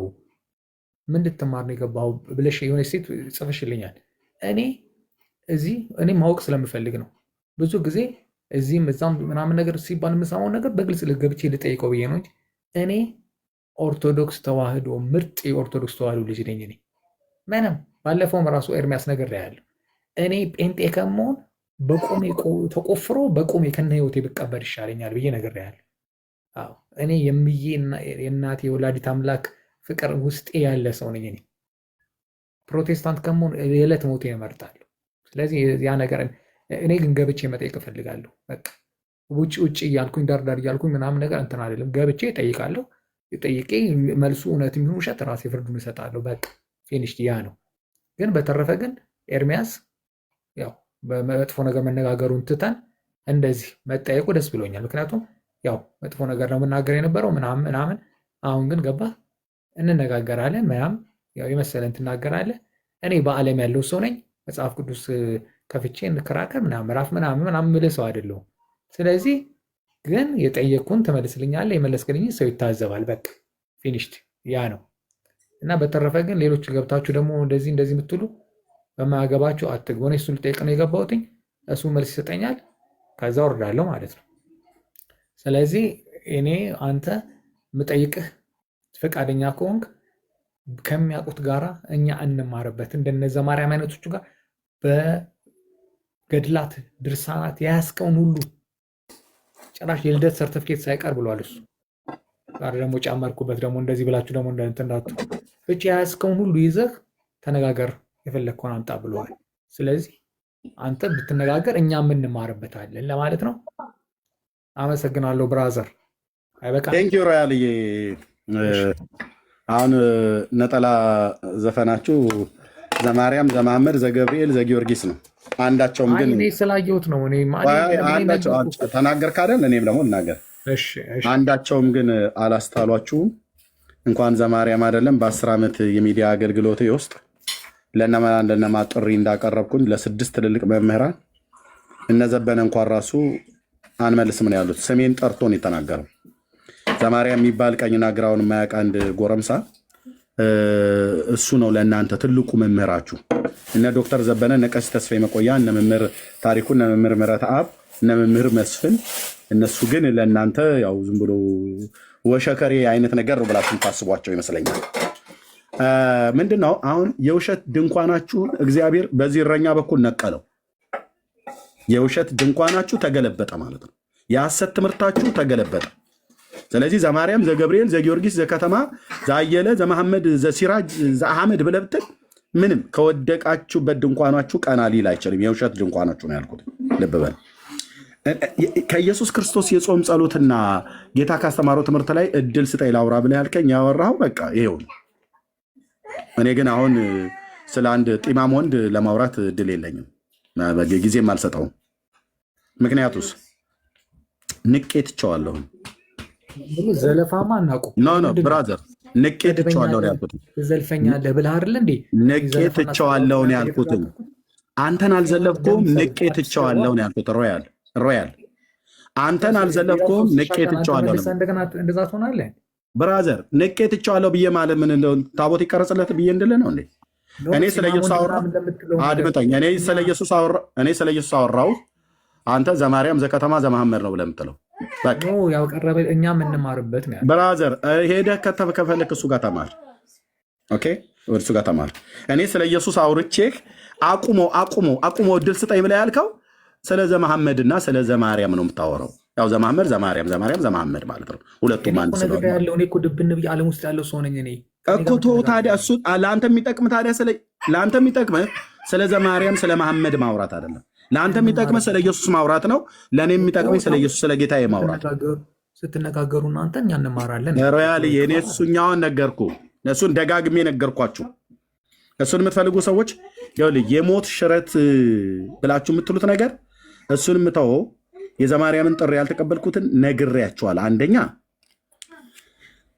ተነግሯችሁ አይገባችሁም ብዬ ካልኩ ስድብ ነው ብለህ ትለኛለህ። ነገርኩ እኮ ብራዘር፣ ደግሜ ልንገራችሁ። ዘማርያም ዘመሐመድ ብላችሁ የምትሉት ኦኬ፣ ያልተቀበልኩበት ምክንያት 3 ነው። እሱ ምንድን ነው? እኔ ለብዙ ዘመን ጥሪ ሳቀርብ አንዳቸውም አልመለሱልኝም ነበር። ቅድም የጠየቅኩት ዶክተር ዘበነ ምናምን ነገር መምህር መስፍን መምህር ምረታ ማለት ነው፣ አልመለሱ። ዘበነ ብቻ ወጥቶ መለሰ። ሃይማኖትን ትኖርበታል እንጂ አትከራከርም ብሎ ስሜን ጠቅሶ ማለት ነው። ከፈለክ ቪዲዮ ያሳያለሁ። አይተዋልም፣ ሳሳይም ሰምተሃል። አንወያይም አሉ። በቃ ግዴታ ነው እንዴ አይደል? በቃ ተውኩት። ከዛስ ወደ ቲክታክ ስመጣ አክሊል አቀረበልኝ፣ ተቀበልኩት እና ሰረዘው። በታቦቱ አልኩት፣ በአዲስ ኪዳን ታቦት ካልሆነ በስተቀር በብሉይ ኪዳን ታቦት አላወራም አለ። ህዳር 21 ቀን ግን መቼ ነው የሚሆነው? መቼ ነው 21? ዛሬ ቀን ስንት ነው ኢትዮጵያ? ህዳር 21 እንገባበታለን። በሱ ማረስት ላይ ታያላችሁ። ህዝቡ እየነቃ ስለሆነ ማለት ህዳር 21 መቼ ነው የሚውለው? መቼ ነው የሚውለው? ዛሬ 16 ነው። ኦኬ፣ ከ5 ቀን በኋላ ማለት ነው። ከ5 ቀን በኋላ ህዳር 21 ሙሴን ርእያ ሀገረ ቅድስት እየተባለ የሚዜመው በጽዮን አክሱም ማለት ነው።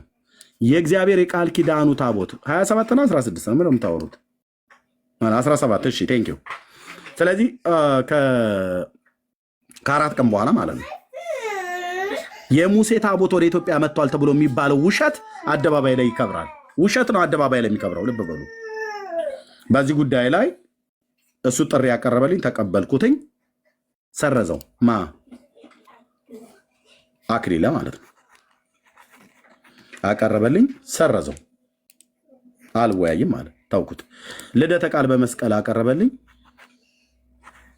እና ተቀበልኩት፣ ሰረዘው በራሱ ማለት ነው። ይሄኛውም ሰረዘው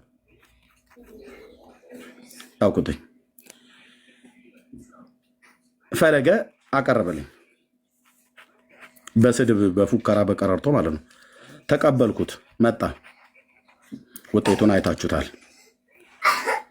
ውጤቱን ስላያችሁት አናገርም። ኦኬ፣ ደምረው አቀረበልኝ፣ ተቀበልኩት። ዘማርያም ሰርዝ አለው። ሰርዝ ብሎት እሱ ቤት ገብቶ ነገረ ማርያምን ሲያወራ ነበር። እኔ ሲሳይ ቤት ስጠብቀው ዘማርያም ብላችሁ የምትሉት ሰውዬ ደምረውን ሰርዘው ብሎት እሱ ግን ገብቶ ደምረው ቤት በነገረ ማርያም ይህን ጉማጅ መጽሐፍ ይዞ ሲያወራ ነበር። እኔ ፊት ግን መጥቶ አላወሩ፣ አሰረዘው። ከዛ ስዩም ዲያቆን ስዩም፣ ይሄኛው ዲያቆን ነው፣ ይሄኛውም ዲያቆን ነው። ዲያቆን ስዩም አቀረበልኝ፣ ተቀበልኩት። ዘማርያም አሰረዘው። ሊቀ ሊቃውንት ቀለም ወርቅ አሰረዙት። እነዚህ በኩሉ ጭምር አሰረዙት። ታስበላናለህ ብለዋሉ። ቪዲዮ አለ። ኦኬ፣ እኔ ደግሞ ለቀሲስ ዲበኩሉ አቀረብኩኝ። ዲበኩሉ ኦኬ አቀረብኩኝ። በዚህ ሰዓት ላይ ለቀሲስ ዲበኩሉ ያቀረብኩትን ጥያቄ ዳይቨርት እንዲሆን አድርጎ ዘማርያም ተኝቶ ተኝቶ ተኝቶ ተኝቶ ሸረሪት አድርቶበት ካበቃ በኋላ ብቅ አለና እኔን ከእንቅልፉ እንደነቃ ባልታጠበ ፊቱ መጥቶ ዲቤት ጥሪ ጠርቻለሁ አለኝ። እነዚህ ሁሉ ወንድሞቹ እያቀረቡ እየሰረዙ እያቀረቡ እየሰረዙ እያቀረቡ እያሰረዟቸው እያቀረበ አቅርቦ ተቀብሎ መጥቶ በአደባባይ ሲቀጠቀጥ አሁን ብቅ አለልና ለቀሲስ ዲበኩሉ ጥሪ ሳቀርብ የለም ከኔ ጋር ማውራት አለብህ ብሎ ቀሲስ ዲበኩሉን እንዳትቀበሉ አላቸው። ማዘማሪያ ጥሪው እንዳትቀበሉ የኔን ተቀበለኝ። ከዛስ ከአይጡ ከጉርጡ ተብሎ እንደሚባለው 15 ሰው የዲቤት ጥሪ ያቀረበልኝ ጭምብል ከለበሰው ታናሹ ከሚባለው ሰውዬ ጋር ጨምር ማለት ነው። 15 ሰው ባልቴቱ ነው የቀረው። ሊበሉኝ አልኩ። ለምን በል ይሄ ቀን የተረገመ ቀን ነው። ከፈለገ ጋር ለኦርቶዶክስ አቤት እኔ አንድ ጥያቄ አለ ለሮያል ራሱ ለምን ዘማርያም ዲቤት አይለው አይገጥመውም ነው? አዎ ለምን መሰለህ አንድ ሁለት ጥያቄ ልስጠውና እነዛን ጥያቄዎች ከመለሰለት የእውነት በጣም የማልክ እንደሆነ ዘማርያም ይገባዋል። እየሰማኝ ነው ሮያል? እንኳን ደህና ቀጥሉ። እራት ልብላ በዛው ቀጥሉ። እሺ አለ ሮያል አለው። እንዴት ነው ወንድማችን? ሰላም ነው ወይ? እግዚአብሔር ይመስገን። አንድ ሁለት ጥያቄ ልስጥህና ያው ስትሰማው ጥያቄው ለአንተም ሊያስደነግጥ ይችላል። እሱም ስትነግረው ምንም ያስደነግጥ ነገር የለም። እስቲ ካልደነገጥ እንግዲህ አብረን እናያለን። እንግዲህ እሱም ስትነግረው ይደነግጣል አይደነግጥም ታያለህ። እኔ አሁን ስለ ድንጋጤው ላወራ ሳይሆን በአንተ ልክ የሚሞገት ሰው ነው እሱ። በአንተ ልክ ዲቤት የሚደረግ ሰው ነው። ተው አባቴ ለእንትን ለማለት አይደለም ወዳጄ። እኔ ልንገርህ ኤርሚያስ ጥያቄውን ስማውና ይሄ የእሱ ልክ አይደለም፣ ይሄ በጣም ቀላል ጥያቄ ነው ለሱ። ከዘማርያም ጋር ተነጋግሮ ዲቤት አድርጎ ዘማርያምን እንደው ትንሽ እንኳን ፐርሰንት ኤርሚያስ ከበለጠ እኔ ፕሮቴስታንት ሆናለሁ ስለማቅ። አንተ ጠይቀኸው መመለስ የሚችል ሰው አይደለም። ጥያቄዎቹን ልስተከፈለግ ስትሰማቸው ማደነገጥ ነው መደነገጥ፣ እሱ ለአንተ ተውልሃለሁ። ካደነገጥ ከሆነ ችግር የለም። ኧረ እኔ ክርስቶስ ሰምራ ጋር አልሄድም። ተዘጋጅ ብቻ አንተ ተዘጋጅተሃል። ጥያቄዎቹን ልሰጥህ ነው። ኧረ በእናትህ ትበልሽ ተናገር። እሺ ሮያሊ፣ የመጀመሪያው ጥያቄ መቼም ከኢየሱስ እኛ ወንጌል አማኞች የሚበልጥብን ስለሌለ ማለት ነው። እሱ ፍጹም አምላክ ፍጹም ሰው ስለሆነ በሱ ዙሪያ ነው የምትጠይቀው። ምን ብለህ ትጠይቀዋለህ መሰለህ? ኢየሱስ ወደ ምድር የመጣበትን ዓላማ መቼም ለአንተ አልነግርም ሮያል አይደለ? እስኪ ባጭሩ ንገረኝ። ዝም ብለህ 10-15 ሰከንድ ወስደህ ንገረኝ። እንደማታውቅ አይደለም የምጠይቀህ፣ አታውቅም ብዬ ሳይሆን የምታውቀው እንድትነግረኝ ነው። እኔ በዚህ አልጠረጥርህም ወይም ንቄህ አይደለም። እኛን ለማዳን ይህ ጥያቄ ቴንኪው አውቃለሁ። ይሄ በጣም ለአንተ የሚመጥን ጥያቄ ሆኖ አይደለም፣ አታውቀውም ብዬም አይደለም። ይሄ ማለት ማንም ሰው የሚያውቀው ነው። እንኳን ክርስቲያን ያልሆኑ ላይ ያውቃሉ እንደዚህ እንደምንል ሊያድን እንደመጣ ነው የሚያውቁት። ለምንድን ነው ከፈለግ መረጃውን አሳያለሁ። እዚህ ጋር በተአምረ ኢየሱስ ላይ ኢየሱስ ሰው ለምን ገደለ ይላል። ተአምረ ኢየሱስ ሰው የገደለ ኢየሱስ አለ ወይ ኦርቶዶክስ ቤተክርስቲያን ውስጥ ስትለው እሱ ምን ብሎ ሊያስረዳ ይችላል መሰል አገዳደሉ እንዴት መሰል አንዳንዴም ሊገል ይችላል። እሱ እንደኔ ይገላል ያድናል ይላል። አይ ነው እሱማ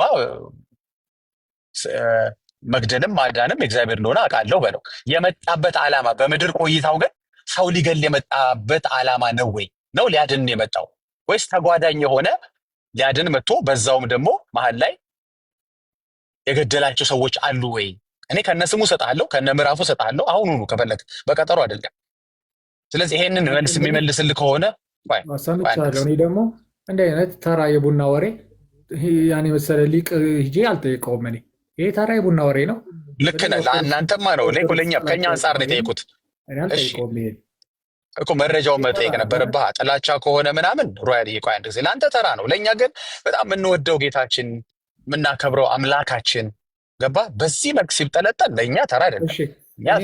ገብቶሃል? እኔ ነው እሺ ተጠይቀኝ። ሁለተኛው ጥያቄ ልንገርህና ቆይ ሮያል አልጠይቅም እኮ ማለት ትችላለህ። አንዴ ሮያል እናንተ ብዙ ሌላ ተግባብተን ማውራት ከጀመርን ቆይተናል። በጣም መግባባት በጣም ጀምረናል። ከኤርሚን ጋር እያየሁ ነው። በጣም መግባባት ጀምረሃል። ጥሩ ነው። አትቀበለው ጥያቄ።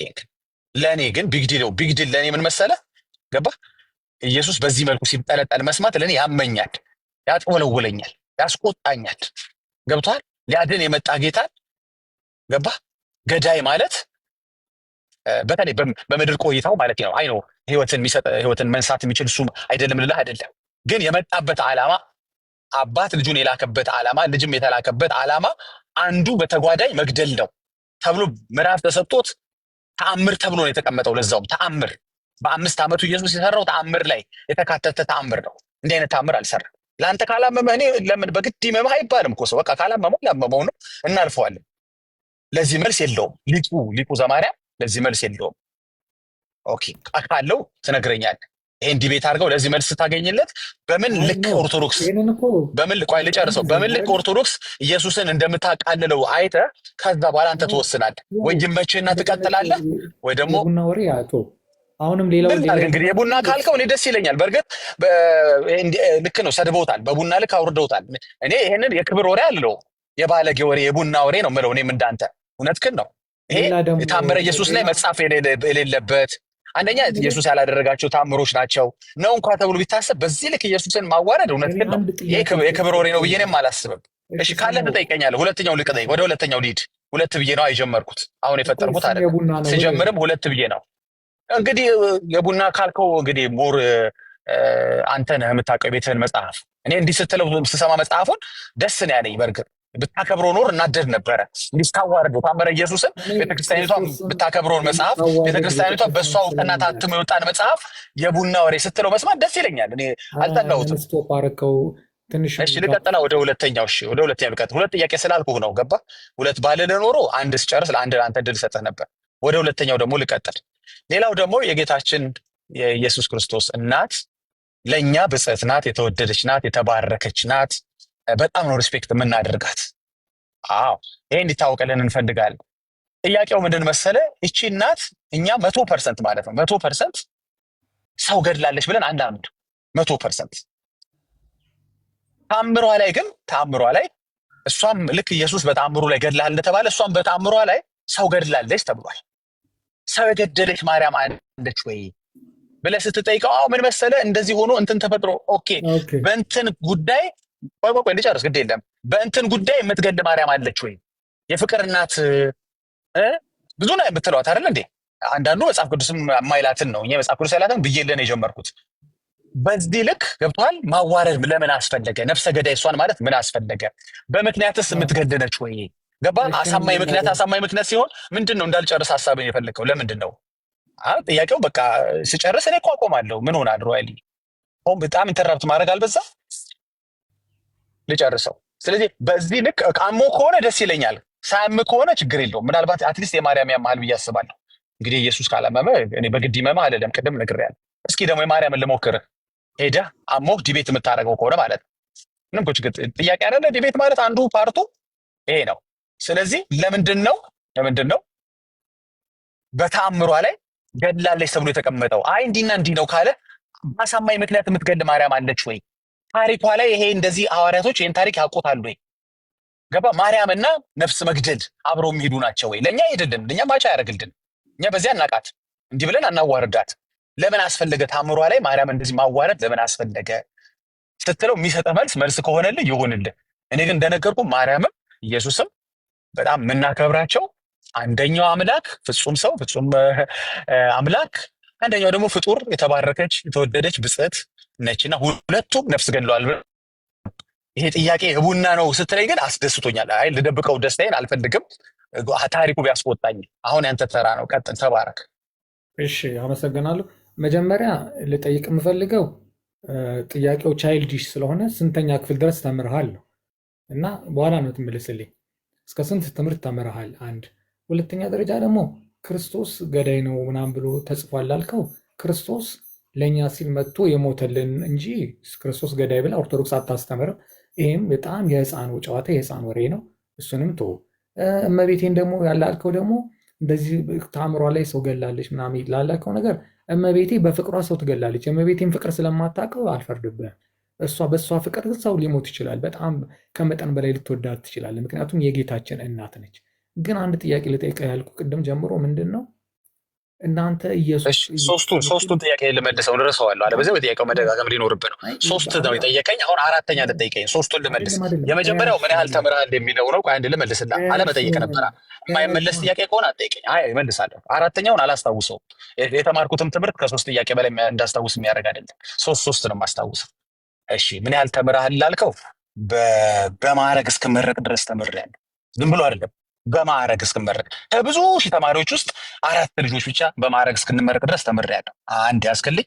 እሺ ሁለተኛው ደግሞ ቻይልድሽ ጥያቄ ላልከው ምን ታደርገዋለህ እንግዲህ ቻይልድሽ ታሪኮችን እድሜ ጨምረህ አደልት አድርገህ አትጠይቃቸውም። ቻይልድሽ ነች ታሪኮች፣ ተረቶች ናቸው፣ ስድቦች ናቸው፣ የቡና ወሬዎች ናቸው፣ ብልግናዎች ናቸው። አየህ አላሰለጥናቸውም፣ አልቀባባቸውም፣ እንዳሉ ነው የምሰጥህ። ስትጽፈው አንተ ቻይልድ አድርገህ የጻፍከው ነገር እኔ አሳድጌ አመንድጌ አልጠይቅህ ነገር ምን ላድርግ የኔ ጌታ። እሺ ሶስተኛው ደግሞ ምንድን በፍቅሯ ትገላለች አልከኝ። እኔ በሰይፍ እንደገደለች በመረጃ ባሳይስ፣ ከመላክ ተቀብላ በመስቀል እንደገደለች ወግታ የሰው ጎን ወግታ እንደገደለች ብነግርህ እሱም ፍቅር ይሆን? ምናልባት በጣም ማርያም እንዳትወደው ሰው ሊጸልይ ነው ማለት ነው። ታሪኳን ሲሰማ ወይኔ ማርያም ስትወድ ለካ እንደዚህ በመስቀል ተወግታ ትገላለች ብሎ ሰው እንዲፈራት እያደረጋችሁ እኮ ነው። የማርያም ፍቅር ከሆነ እኔ ባትወድ ይሻላል። ያርሻል። ሶስቱን መልሻል። ቀጥል። እሺ አሁን የምጠይቅህ አንድ ጥያቄ ነው። እሱ ምንድነው? ብዙ ጊዜ ኢየሱስ ኢየሱስ ኢየሱስ ትላላችሁ። ኦኬ ኢየሱስ ቆይሮ አሁን ይሄንን ዳጊ የተናገረው ለምን መረጃ አቅርብ ለምን ግን አትለውም? ህዝብ ፊት ለምን አታዋርደውም? ዳጊ አይ እኔ የህፃን ወሬ ስለሆነ እንደዚህ ነው የህፃን ወሬ መሆኑን አንደኛ እሱን አሁን እንግዲህ ተምሬያለሁ በማዕረግ ተመርቄያለሁ ብሎ ያለ ሰው ምን ያህል የህፃን ወሬ እንዳወራ እዚህ 765 ሰው ፊት ለምን አታዋርደው? መረጃውን አቅርብ በለው። ኖ ዳጊን መረጃውን አምጣ፣ ሁለቱንም መረጃውን አምጣ በለው። ኖ መረጃውን አምጣው ማለት ነው። እኔ በአንተ ፊት በሆነ ይሄን ነው የምጠይቀው። የተጻፈውን አንተ አሁን ቤተክርስቲያን እንደዚህ አታስተምርም አልክ፣ እሱ ደግሞ ታስተምራለች ብሎ አለ። መረጃውን አምጣና ኖ እኔ አትጠይቀኝ። እሱን ለምን አትጠይቀውም ነው ብዬ የምልህ። ከእሱ ጋር አውራ። እኔ ደግሞ አሁን ለምሳሌ አንድ ሰው መጥቶ አንተን እድሜ 80 ነው ቢልህ የልደት ሰርተፊኬት ላሳይ ትለዋለህ? አትለው። ምክንያቱም እንደማይሆን የታወቀ ነው። በቃ ትወዋል። ያን እንደዛ አልፈዋለሁ። ንቅ ያልማልፎ ጥያቄ ነው። ግን ስለዚህ አሁን መጽሐፉ ላይ አልተጻፈም አይደለ? እሱ ያወራው ሁሉ ጊዜ ግን አንድ ጥያቄ አለኝ። ቆይ መጽሐፉ ላይ አልተወራም አይደል? የምጠይቀን መልስልኝ። ዳጊ ዝም ብሎ የቡና ወሬ ነው አይደለ ያወራው? አሁን ይኸውልህ እሱን ከፈለጋችሁ እኔ ስወጣ እንደፈለጋችሁ አውሩት። ኖ ለምን ትወጣለህ? ማርያም ሰው ገላለች ብሎ ዝም ብሎ ነው የቡና ወሬ ነው የቻይልድ ወሬ ነው አይደለ ያወራው ዳጊ? ኢየሱስም ገለዋል ብሎ ሲል የቻይልድ ወሬ ነው አይደል?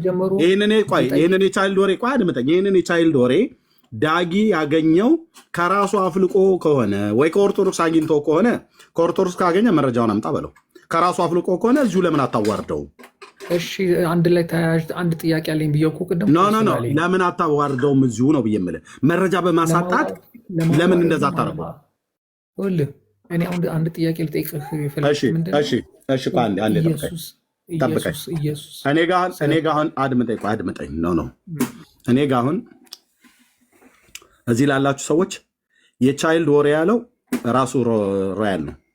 ተረት ያለው ራሱ ሮያል ነው። እቀበልሃለሁ፣ ፕሊዝ እንቀበላለን። አውርቼ ልጨርስና እሰጥሃለሁ። ኦኬ 2 ደቂቃ ወይ 1 ደቂቃ ነው የማወራው። ዳጊ ያቀረበው መረጃ ታምረ ማርያም ላይ 1 ቦታ ብቻ አይደለም፣ 2 ቦታ አይደለም፣ 3 ቦታ ሰዎችን እንደገደለች እናሳያለን። ስትፈልግ በእርግማን፣ ስትፈልግ ከመላእክት ላይ ጦር ተቀብላ የመስቀል ምልክት ባለው ጦር እየወጋች፣ ስትፈልግ ሰዎችን ታገዳደላለች። ኦኬ እና ልቦናችንንም ያነሳሳችው በበረሃ የሚኖረውን ሰውዬ ለመግደል ልቦናችንን ያነሳሳች እመቤታችን ማርያም እንደሆነች አወቅን ብሎም ሁሉ ጭምር ይላል። የሰውን ልቦና ሁሉ ጭምር ታነሳሳለች ለመገዳደል። ኦኬ በተለይ መግደልና ከወንድ ብልትና ከሴት ብልት ጋር በተገናኘ ታምረ ማርያም እንዳለ ነው የሚያወራው። እንደዚህ አይነት ነውር ማለት ነው። ኦኬ ስለዚህ ዳጊ ዝም ብሎ አይደለም የተናገረው። መጽሐፉ እጄ ላይ አለ። 1 አይደለም 2 አይደለም 3 አይደለም 4 መጽሐፍ አለ እጄ ላይ። ኦኬ ዳጊ ዝም ብሎ አይደለም ማለት ነው የሚያወራው። ኦኬ ታምረ ማርያምም ላይ ኢየሱስ ሰው ገድሏል ብሎ የሚል በ5 ዓመቱ በ7 ዓመቱ እያለ ህፃናትን በየስፍራው ነው የሚጨፈጭፉ የነበረው የኦርቶዶክሱ ኢየሱስ የተባለው ማለት ነው። ይህንን መጽሐፍ ነው የቻይልድ ወሬ ነው ብሎ ያለው ማለት ነው። ያው ኦርቶዶክስ የቻይልድ ወሬ ነው ማለት ነው። በቀይ ቤተክርስቲያን እኛ አይደለንም ያልነው፣ ሮያል ነው ያለው። የቻይልድ ወሬ ነው ተረት ነው ብሎ ያለው ሮያል ነው። ጥሩ ብለዋል። ግን መጠየቅ ነበረበት ዳጊ ብዬ ስልህ የማትጠይቀው ለምን እንደሆነ ታውቃለህ?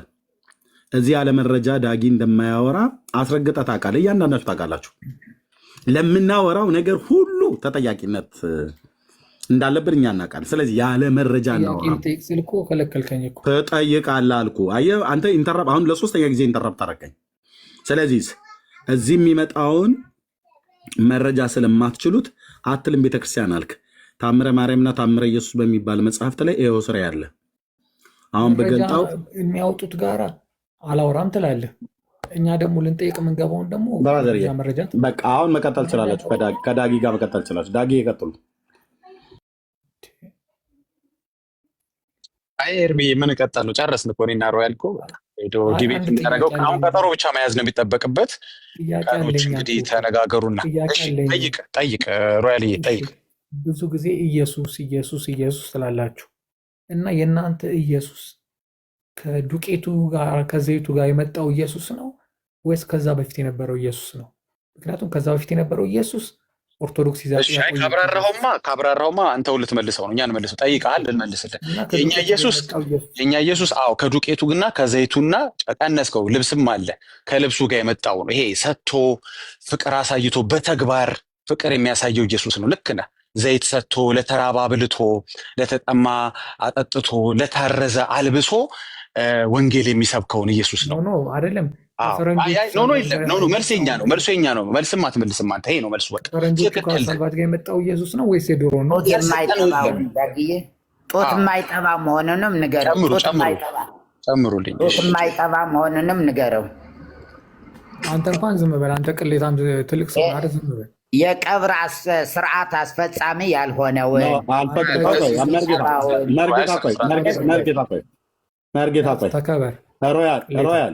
ሮያል አልፈቅድልህም። ታላቅ ወንድማችንን ስለተሳደብክ እታች ውረድ። ኦኬ፣ እታች ውረድ። ብታውቅ ኖሮ እግሩን እያጠብክ የምትማረው የሚያስተምር መምህር ነበር መርጌታ። ስለሰደብከው ነው ያወራን። እኔና ዳጊም መሳደብ ስላለን ኦኬ። እግሩን እያጠብክ እኮ አልኩ። እግሩን እያጠብክ ትማር ነበር ቁጭ ብለህ። ብትፈልግ ቅኔ፣ ብትፈልግ አቋቋም፣ ብትፈልግ ቅዳሴ፣ ብትፈልግ መጽሐፍ ትርጓሜ። ኦኬ ይሄን ነው ኤርምዬ ሊቀ ሊቃውንት ሲለው እኮ ገርሞኝ በጌታ በየ ብቻዬን እንዴት እንደሳቁ በእውነት የአብነት ትምህርት እንኳ ገብቶ ማያቅሰብ በሰንበት ትምህርት ቤት ሰንበት ተማሪ ነው ዲያቆን ያለው እና ገርሞኝ ብቻዬን እየሳቁ ወይች ቤተ ክርስቲያን እያልኩ በእውነት ቆዳውን አለስልሶ እኮ ጥሩ መስሎ ነው የሚጠይቀው። ግን ቅድም እኔ ብያለሁ እኮ እባብ ማሳት ነው ስራ፣ መጠየቅ ነው ስራ ብያለሁ። ከአንዴ የተከበረን ሰው እንደዚህ ለመሳደብ አፉን ይከፍታል። እግዚአብሔር ምሕረት ያርግለት። በጣም ተባረኩ። ቅድም ተመቸኝ። ጥያቄ ምልክት ያልካትን ይዣታለሁ። ባይተውሽ ያዙ። ጥያቄ ምልክት ከዛ ነው የተወሰደ። ከእባብ ኮብራ እባብ የሚባለው አንገቱን ቀና አድርጎ ያጣምማልና ከዛ ነው የወሰደው ይባላል። ጠያቂ ነው የሚጠይቀው። ጥያቄ እንደው ኖርማል አይደለም። ያው የሰይጣን እንደምታውቁት ኖርማል ሆነ እኮ የሚገርመው መሰለህ ሁሉ ጊዜ እዚህ ቤት አይተህ እንደሆነ ኦርቶዶክስ መልስ አላት ብሎ ይገባሉ። መልስ አላት፣ እሺ ግባ እንለዋለን። ከዛ በኋላ ዛሬ ርዕስ አድርገን የገባ ነው እያወራን መሀል ላያችን ላይ አይደለም። እኔ ሁለት ጥያቄ አለኝ ይለዋል። እንዴ ኦርቶዶክስ መልስ አላት ብለህ ገብተህ ሁለት ጥያቄ አለኝ ሶስት ጥያቄ አለኝ የምትሉት ምንድን ነው? እና ልክ ናድ ነው። በጣም ዛሬ ገባኝ። ምክንያቱ የኮብራው ችግር ነው። እሺ ቀጥል ወንድማችን። ቅድም ደግሞ መርዬ ስለ እነዚህ መተተኞች፣ ሟርተኞች፣ ሴተኛ አዳሪውም ሁሉም ይጾማሉ እኮ ስለ አይጾሙም አለ። ኢቭን አይደለም እነዚህ መጠጥ ቤቶች፣ መሸታ ቤቶች ስጋ የሚሸጥባቸው ስጋ ሮብና አርቧን ስጋውን አይሸጡም፣ ግን መጠጥ፣ ጭፈራው፣ ዳንኪራው ሁሉ ነገሩ አለ። ይሄ በሙሉ ኢትዮጵያ የታወቀ ነው። አረ በዛው ራሱ ጾም የተባለው ጾም እኮ ፕሮቴስታንት ወይም ወንጌላውያን አይጾም። ጾም የተባለው ራሱ ሳይፈታ አይጾም ይላሉ። ጾም የሚባለው ሳይፈታ እኮ በዛው በመጠጥ ቤት እኮ የሚሰሩ እህቶቻችን፣ ኢትዮጵያውያን እህቶቻችን የኦርቶዶክስ እምነት ተከታይ የሆኑ መስቀላቸውን አንገታቸው ላይ ያሰሩ ወተትና እንቁላል ጾም ነው ብለው የራሳቸውን ስጋ ግን እየሸጡ ነው የሚኖሩት። እሱ ጾም አይደለም። ትክክል። ያን እኮ በዚህ አይነት የኃጢአት ውድቀት ውስጥ ያሉ እንደዛ ማድረጋቸው ደስ ባያሰኘንም እኛንም ጭምር የሚያም ቢሆንም ስንቶቹ ናቸው ንስሐ አባት ያላቸው? ስንቶቹን ነው ደርሰው እንደነኛ አይነቶቹን ካሉበት ነገር ውስጥ ያወጡት? ከወተት ያጾሟቸዋል፣ ከእንዲህ አይነት ግን አያጾሟቸውም። የእነሱ መጠጥ ቤት ነው የተከፈተው። የእነሱ ናይት ክለብ ነው፣ ጭፈራ ቤት ነው የተከፈተው። ምንም የሞራል ነገር የላቸውም። እውነት እነጋገር ከተባለ በጴንጤ ፊት ቆሞ ለማውራት የጽድቅ ቁመና የላችሁም። ለማናደድ በልገን ሳይሆን ሪያሊቲ ስለሆነ ማለት ነው። እና ቀጥላድ ነው። ቴንክ ዩ። ትክክል።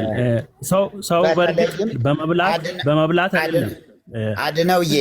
በተለይ ምንድነው አሁን አስማተኛ፣ ሟርተኛ፣ ጠንቋዩ ምናምን ያልነው ከነዚህ ሁሉ ማለት ነው። መቼም ያው ጥንቆላና አስማት ለእኔ ማንም እንትን ሊለኝ አይችልም። አንደ ረቢ ድግምት እየደገምን እኮ ነው ሮብና አርብን፣ ሌላውም አጽዋማት ምንም አይነት አንነካም።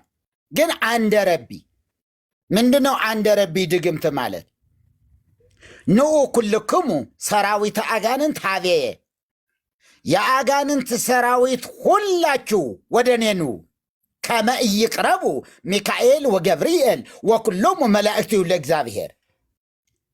ሚካኤልና ገብርኤል የእግዚአብሔር መላእክት ሁሉ ወደ እኔ እንዳይቀርቡ ንዑ ሀቤየ ኩልኩም ሰራዊት አጋንንት፣ የአጋንንት ሰራዊት ኑ ወደ እኔ እንዲህ እየተባ ወይኔ ይህን እያልን እየደገምን ግን ሮብና አርብን አንበላም እና እስከዚህ ጥግ እኔም ራሴ ማቀውን ነው ማለት ነው። በህይወቴም ማቀውን ነው እየተናገርኩ እንጂ ሌሎቻችሁ ሁላችሁ ታውቁታላችሁ። እንዲው ስማቸውን አንጥቀስ። ዘፋኞች እንዲው ሮብና አርብ እንዲው ሲበሉ የፈለገ ይሁን ወተት ይጠጣሉ እንዴ? ማኪያቶ ይጠጣሉ እንዴ? በምንም ተአምር ቢሞቱ እንዴ እኔ እኮ ክርስቲያን ነኝ ነው የሚሉ። ዘፈኑስ ምንም ክልከላ የለበትም። ምንም ክልከላ የለበትም። ለምን? እግዚአብሔር ሰጠን ስለሚሉ። ዘፈን ራሱ እግዚአብሔር ሰጠን ስለሚሉ። ምነው እንትን አጠፋሽ፣ ምነው እንትን አጠፋህ ሲባል እኮ እግዚአብሔር ይረዳኛል፣ በቅርቡ አንድ ዘፈን እለቃለሁ እያሉ አይደለም እንዴ? ተባረኩልኝ። እችን የአስማቷን ለመናገር ፈልጌ ነው። እሺ